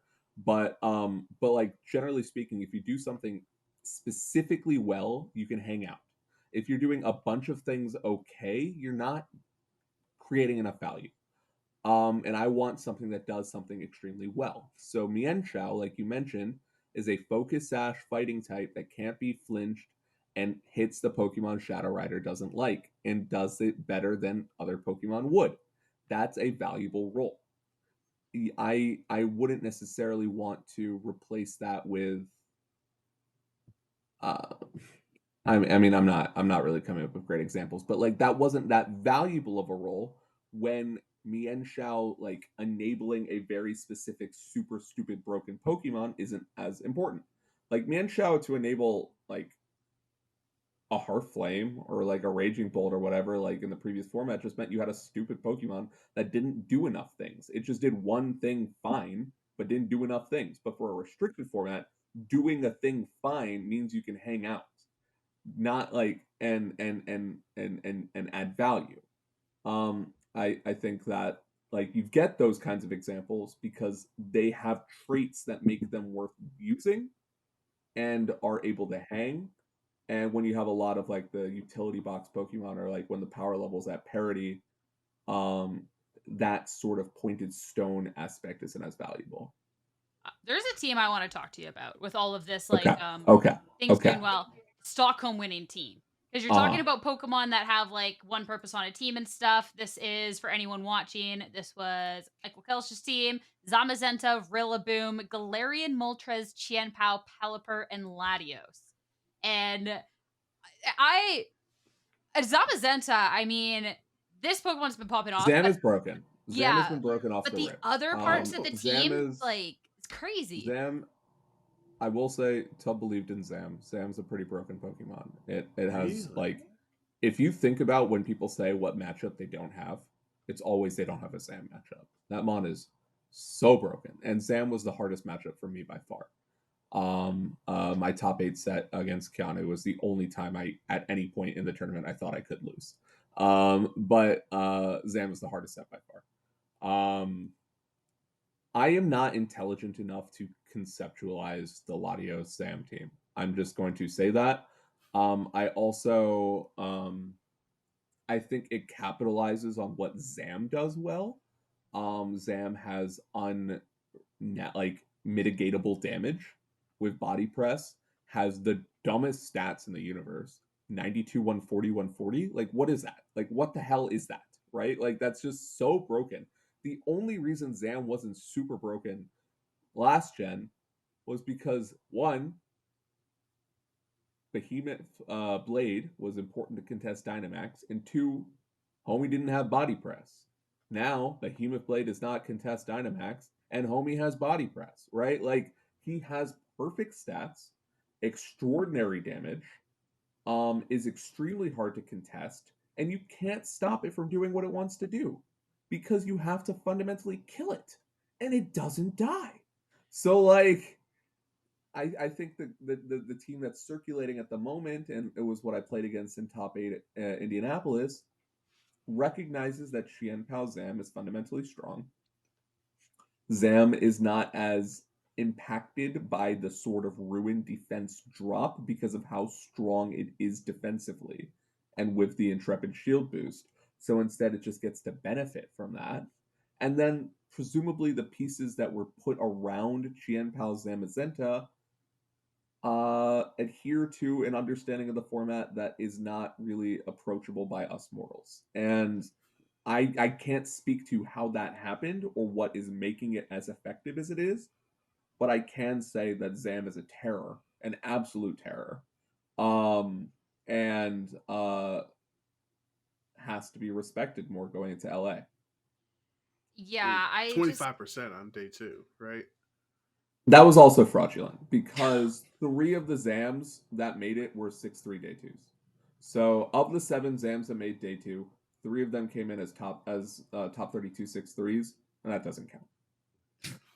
Okay, I didn't know that. I understand what you're saying. It's just funny when you start sentences like that's fraudulent. It's just like immediately like, oh god, oh no, did I get it wrong? Like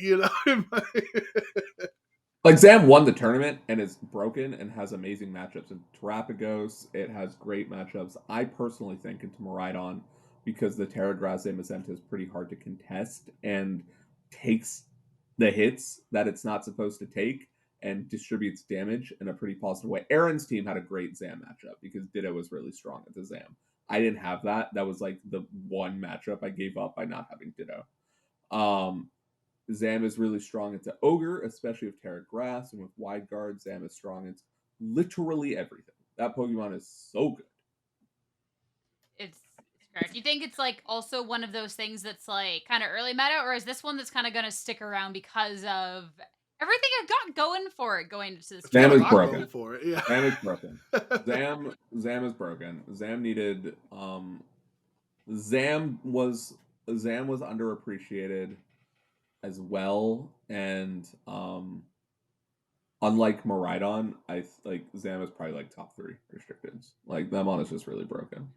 And it'll probably get better when a secondary restricted gets introduced too, right? I don't really want to talk about that format. Well, it's gonna happen. I don't want to spoil the future for you, but it will eventually happen. Hey, Pikachu. Joe just violated. I broke my NDA. Oh no! Yeah, his NDA. Like, go arrest him. Yeah, they definitely tell me in advance. By the way, that Zam thing that happens every 3 years, things. it's gonna happen again. Zam will probably do a lot of broken things with 2 restricteds. Like you can imagine CSR Zam being good. You can imagine anything being good with Zam because not only do you have to deal with offense, you also have to deal with Zam. That mon's crazy. And it also allows you to have a support option with your restricteds, which is fundamentally challenging when you have 2 restricteds who are taking up so much of like your team's market share. And then you have to figure out how to like actually have your other pieces like do enough. But now your restricted is broken and has wide guard, and that'll probably be pretty effective. In a GS Cup format.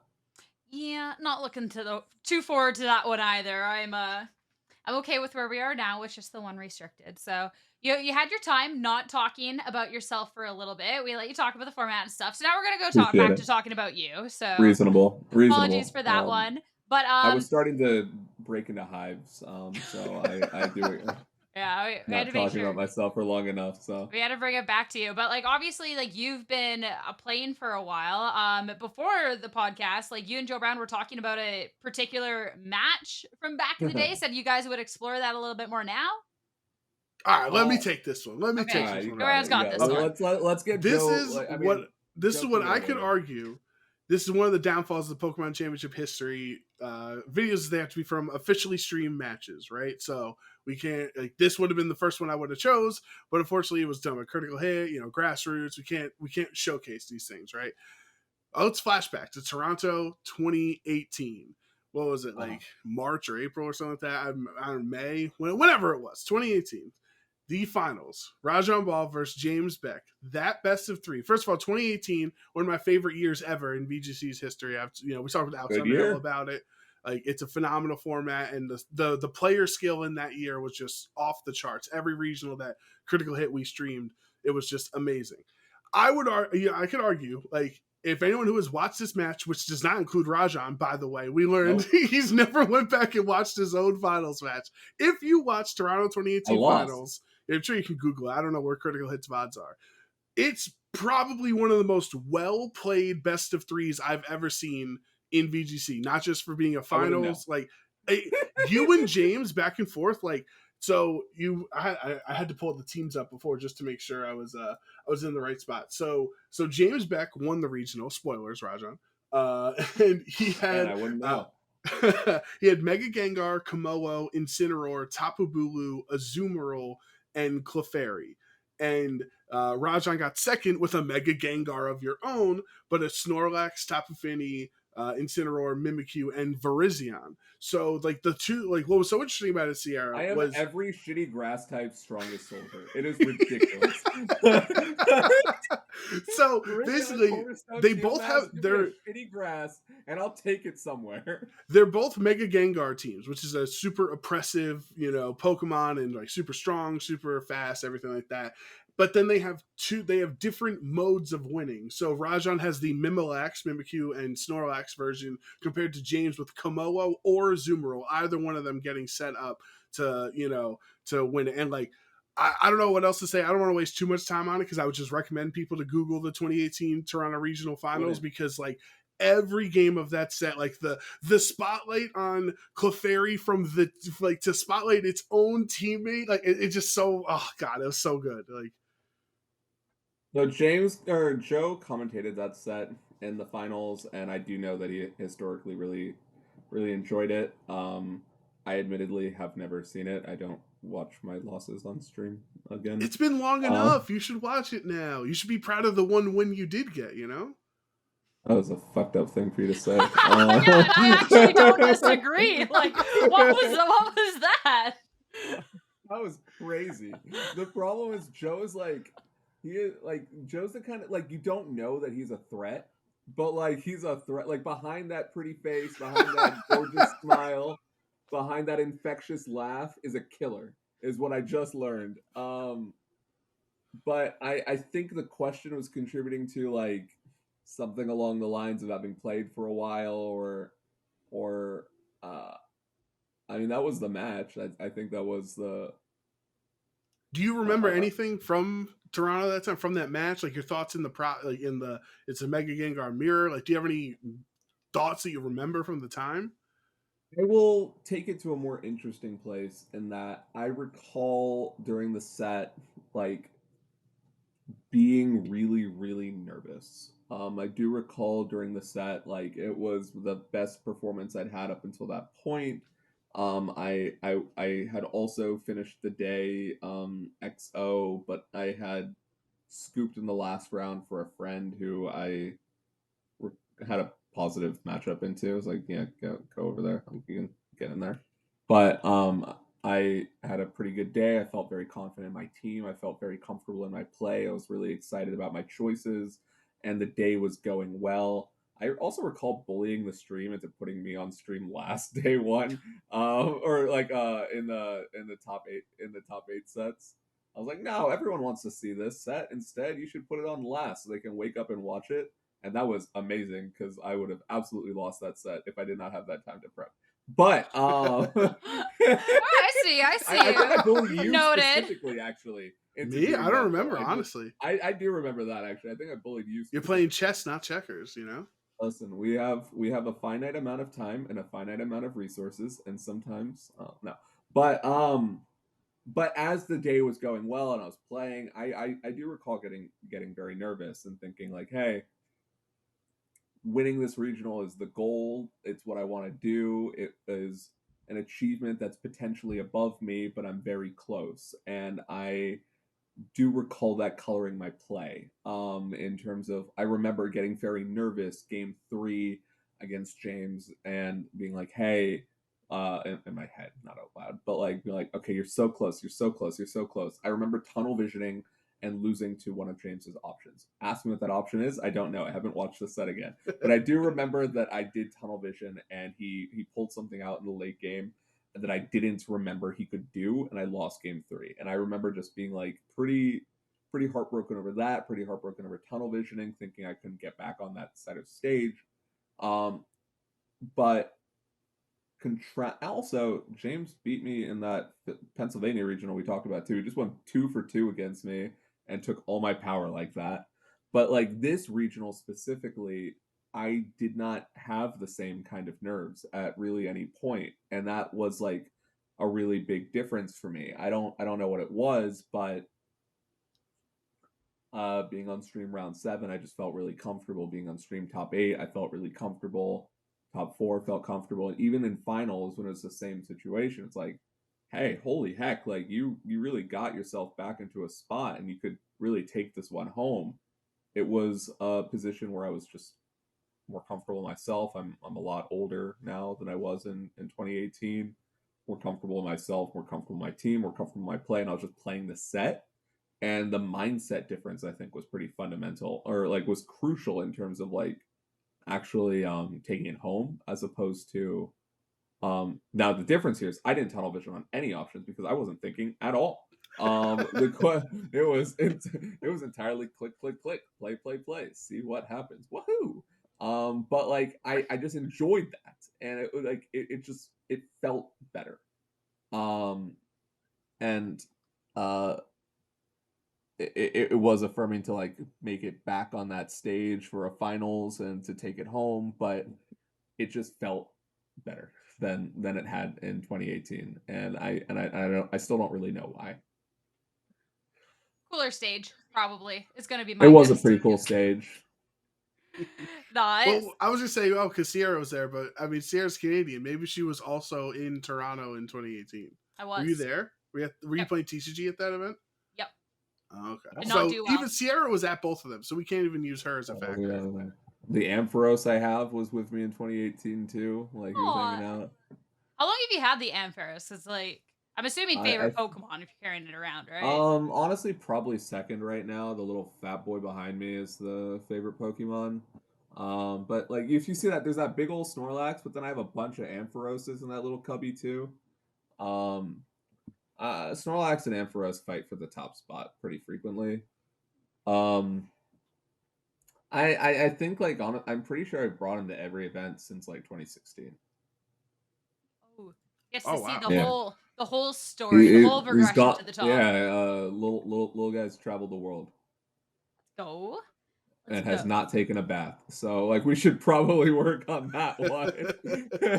A lot of luggage, really. Oh my goodness. As long as you're not like dragging them along on the floor at the airports, like might Not be okay. frequently. But you know what? Yeah, maybe We before don't drag and NAISC. tell. Maybe before NAISC. Give the poor Ampharos a bath here. But Maybe I don't know. all right, unless That there's might be bad luck though at this point, Oh, right? that's true. Like It might be Okay. better that it's stinky. Yeah. it's some bubble buddy nonsense. I'm never washing the sand again, right? Wait, Like, wait to see how you perform at NAIC. If like you yeah, soar to the top, Ampharos no bath. If you that's true. absolutely do disastrously, poor Yeah, guy then gets we a bath gotta. before next season. I think that's a fair take. Okay. All right. Around, unless you have any other questions, I think it's time for a question of the week. No, I'm content. I got to talk about Toronto 2018. Like anytime I can bring that. All right, back what's up, the question of the week? Question of the week. All right. I think this one was a really good one, which I would like to kind of go for. So looking at other competitive games and etc. like that, because I'm assuming you know more than just Pokemon VGC, right? You know other competitive games out there, not to play, but you've watched one or two. Sports, anything? Yeah. Good question, Sierra. I might have to ask a different question if this You know is- anything? Yeah. I have played Duel Links, Yu-Gi-Oh! Duel Links. Okay, that is another game. Joe, you might like this. There was a team tournament called Team Wars, and you know I was on the Smoggin Duel Links team with my friend Justin Nice. Burns. Yes. And we won that year. And then I don't know. I've spent a lot of money on that. Not really, Sarah. I'm kind of allergic to media. All right. Okay. I, I gotta. you I can gotta. ask, and then I can tell you if I can help. But Yeah, Oh, we'll you go might for still it have an anyways because you idea. might. Yeah, you might have opinions anyway. So this is. yeah. This question is backed. This one's coming from Hannah. This is backed off of the fact that both me and Joe Brown will cast or talk about different competitive games a lot. What is something either from this game itself, other than the much needed spectator mode? So we won't put that on our list of priorities here. Or the tournament league structure you would love to see change in VGC. There's been a couple of things in the past. We've had bracket resets when we were looking at Players Cup. I believe that once in history there is a best of 5. So like what kind of changes would you like to see in VGC kind of going forward? I would like to see prizing extend down to same record. So, I can't speak strongly about resistance or what should be, how should top cut be calculated, and I'm not sure I'm a fan of like imperfect cuts every tournament. But I do think that, especially in some big tournaments, like the same record being a top 8, but also not cashing is really painful. And I guess I don't necessarily know how that scales, especially with the TCG. But I think if like and I'm not I think if like let's say you finish 11-3 and there's a couple 11-3s in top 8, a bunch in top 16, and then a couple 11-3s that don't cash because they're in the top 32. I think the 11-3s in the top 32 should get top 16 CP and money. Okay. That's And kind of like then- a middle ground, right? From the usual VG player's opinion of like of record should dictate CP. You're just saying record should dictate prizing. You know what I mean? Like usually like go down to CP. I don't think that like everyone's same record inherently had the same tournament. I agree. Like I do think resistance is imperfect, but it is important.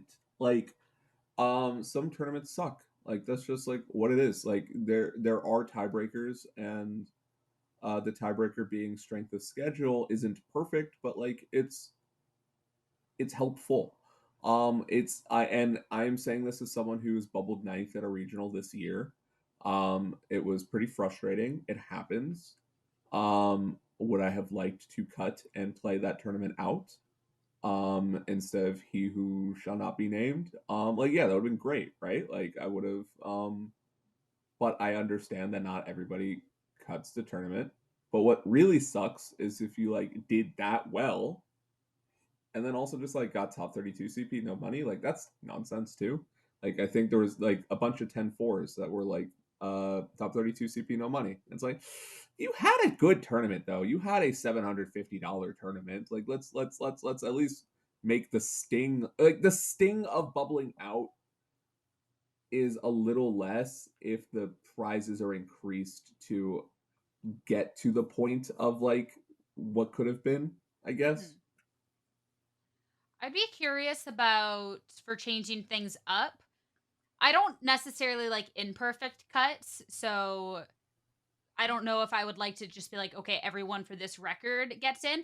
I'd be curious about making a bigger top cut though. Because realistically, if you have the worst resistances out of a top 16 to where you bubble out of top 16, that's probably pretty telling for your tournament run as opposed to bubbling out of the top 8 at that ninth spot. Like, it's very different between a ninth place bubble and like 20th place.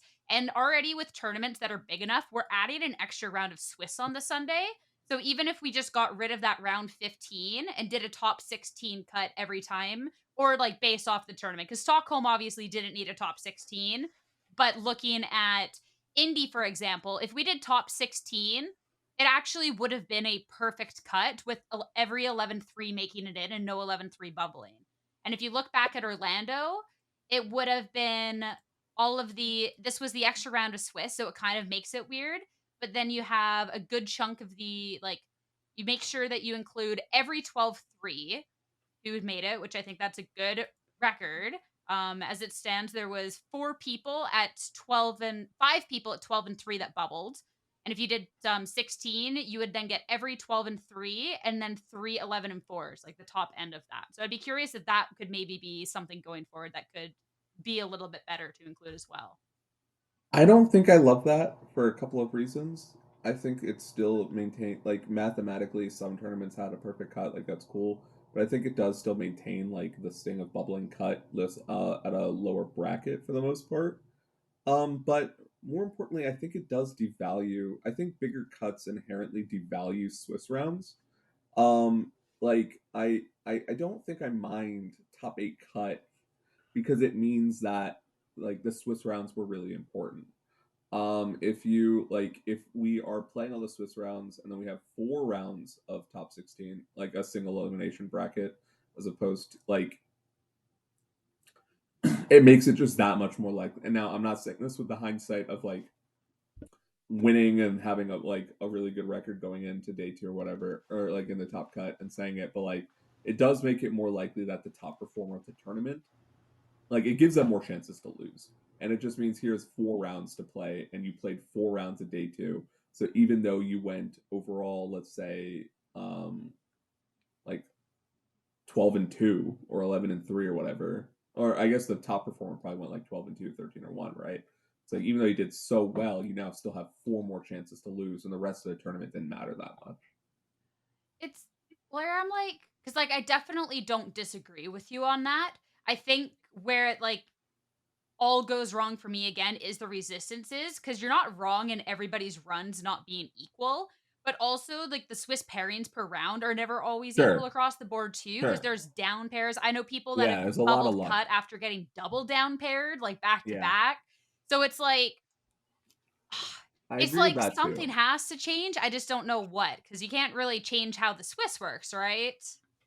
I mean, if we could change what the Swiss works, we would have done. But like, someone's gonna bubble regardless of Yeah. what the cut size is. So either the only way to avoid bubbling is make cut record dependent, and I mean, I can see it, but I just don't think that every tournament necessarily needs a 17-person cut or a 14-person cut or like whatever it is.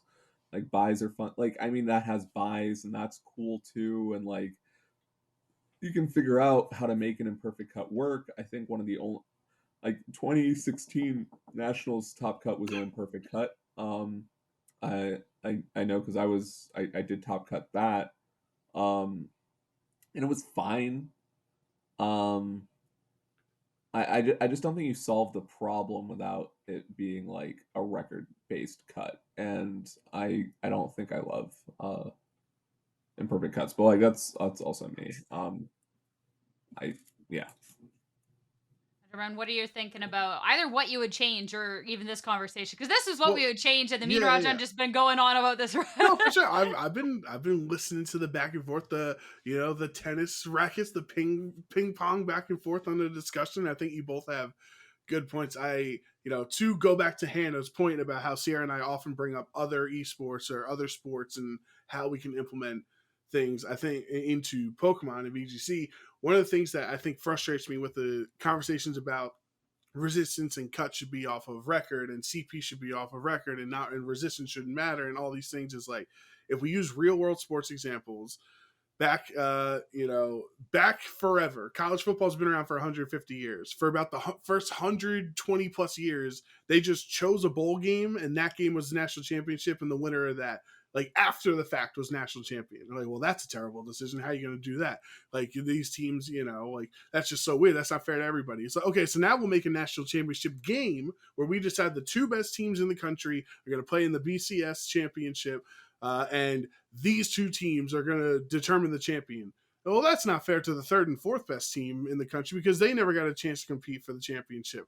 All right, so now we've extended the college football playoff to a 4-team playoff, and now the top 4 teams in the country will determine the champion.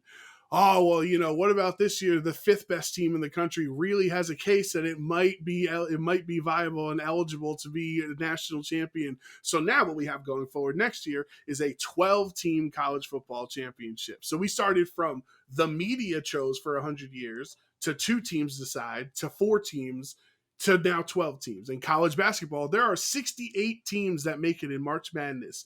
And every year, the 69th and 70th and 71st best team in the country always complains that they got left out of it. So what frustrates me with the resistance conversation is like, oh, well, me getting 36 is the same as the guy that got 32nd because we both went X and whatever. It's like, well, no, you didn't. And you're saying like, if we cave on this subject, Rajan, if we cave here and give in resistance and we give record-based cuts or top 16 instead of did top you just 8, lump me into the crusty gang? No. I'm just having this. No. I'm on your side. No. I'm not. You're not on that side. What I'm saying to you is that that crowd will find the next thing to complain about. It's not like it's going to solve the problem, is what I'm saying. It's like, if we cave and give you a top 16 cut, then you won't be complaining about top 8 and bubbling 9th. You'll be complaining about top 16 and bubbling 17th. And I like, that's why I've always been pro resistance. I've never been what was the term, the cut you used in 2016, the imperfect cut. Imperfect cut. I've never been a fan of the imperfect cut. I know why we do it for Worlds. I understand, but that's just my 2 cents on the conversation that you guys were having. I don't think it solves anything because people will just find the next thing to complain about. Yeah, Sierra. Until there's a better like Swiss system to where people aren't gonna get like, there was one tournament, I forget exactly what the scenario was, but it ended up being like someone who took 2 more losses than the person they were going up against, because that person could no longer face anyone at their own record or at 1 loss below them. So they got double down paired. And it's like silly things like that, or like the back-to-back. I mean, Trailer got down paired for his final round, lost, and that could have been a situation then where he whiffed cut because he lost in a game that, had he lost to anyone that wasn't a down pair, he's still in set and cut. But then he lost to a down pair, which is then like, okay, thankfully he still made it. But that could have. Pardon? That's his fault. Beat the down pair. It's just like, Pokemon's hard. You can get just win. Like, you can have like a run where like you're going up only up against people that have good resistances and like still take a loss or two, but then it's not going to affect you too much. Whereas like you could be like kicking butt on day one, but then you get this double down pair on day two and you're just like done then. It's just, I don't know. I So just feel it bad for those sounds like I've situations. had the perfect set of experiences this format to be a contribute to this conversation because I won a regional. I bubbled ninth at a regional because one of the players of that tournament got a bye round one. And that person bubbled in eighth at Charlotte Regionals. And I bubbled in ninth because of that person's bye round one. And I've also bubbled into cut at Pittsburgh in top eight, having lost round one and also gotten a down pair during the day. So I've had a lot of really funky resistance stories this year. And I just wanted to say them. I didn't actually have a point, but I just needed the people to know. I just needed them to know. But I do fundamentally agree that if there is a top cut in general, someone will always be upset that they bubbled. Sometimes the math works out such that they aren't, but more often than not, it does not. Someone will be upset that they bubbled. So it's a question as to whether or not you cater top cut to a specific record threshold, or if you accept that sometimes things suck. And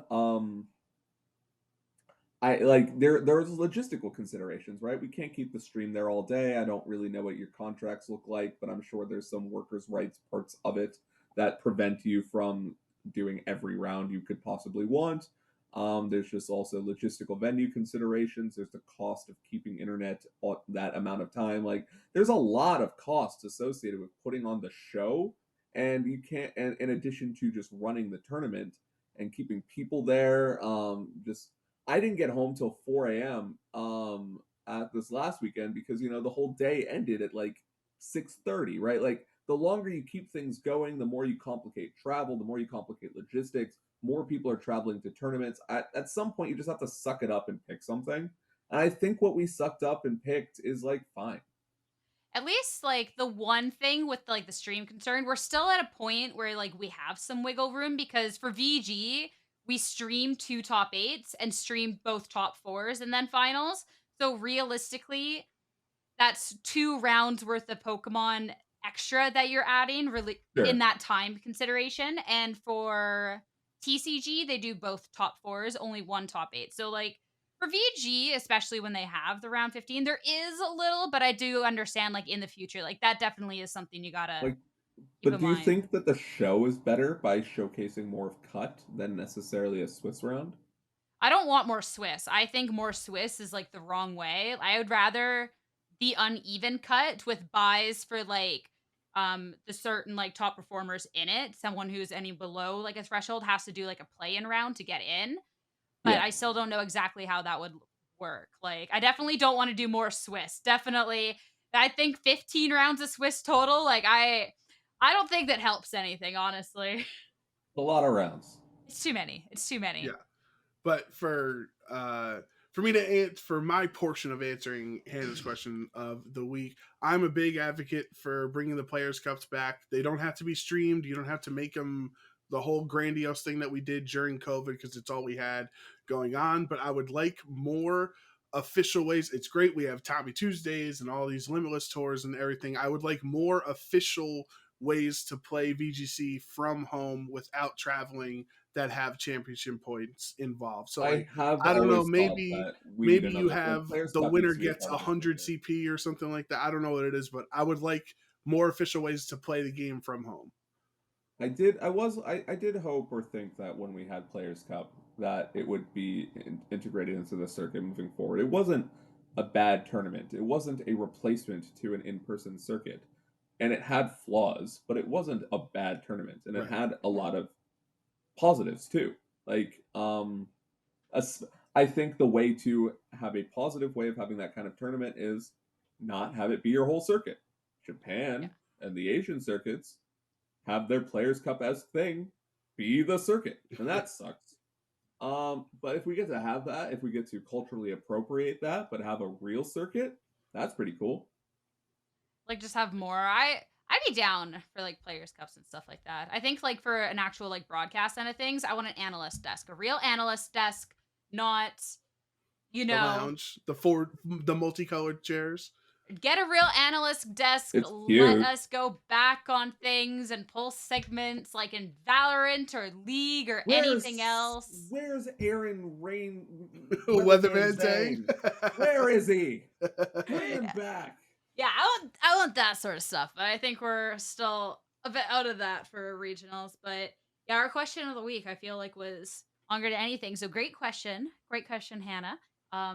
But we have taken up enough of your time, Rajan. So we'll let up here. Thank you so much for coming on. Before I let you go, any like where can people find you? Do you any shout outs? Any final words you want to say?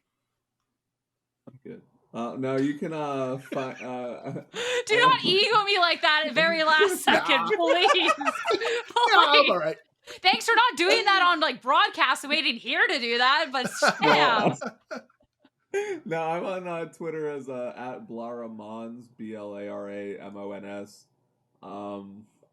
That's really the only social media that I have that's in a publicly accessible way. I don't really accept Discord friend requests, not as a not as an ego thing. I just don't understand the point of the Discord friends list. You're not alone in that.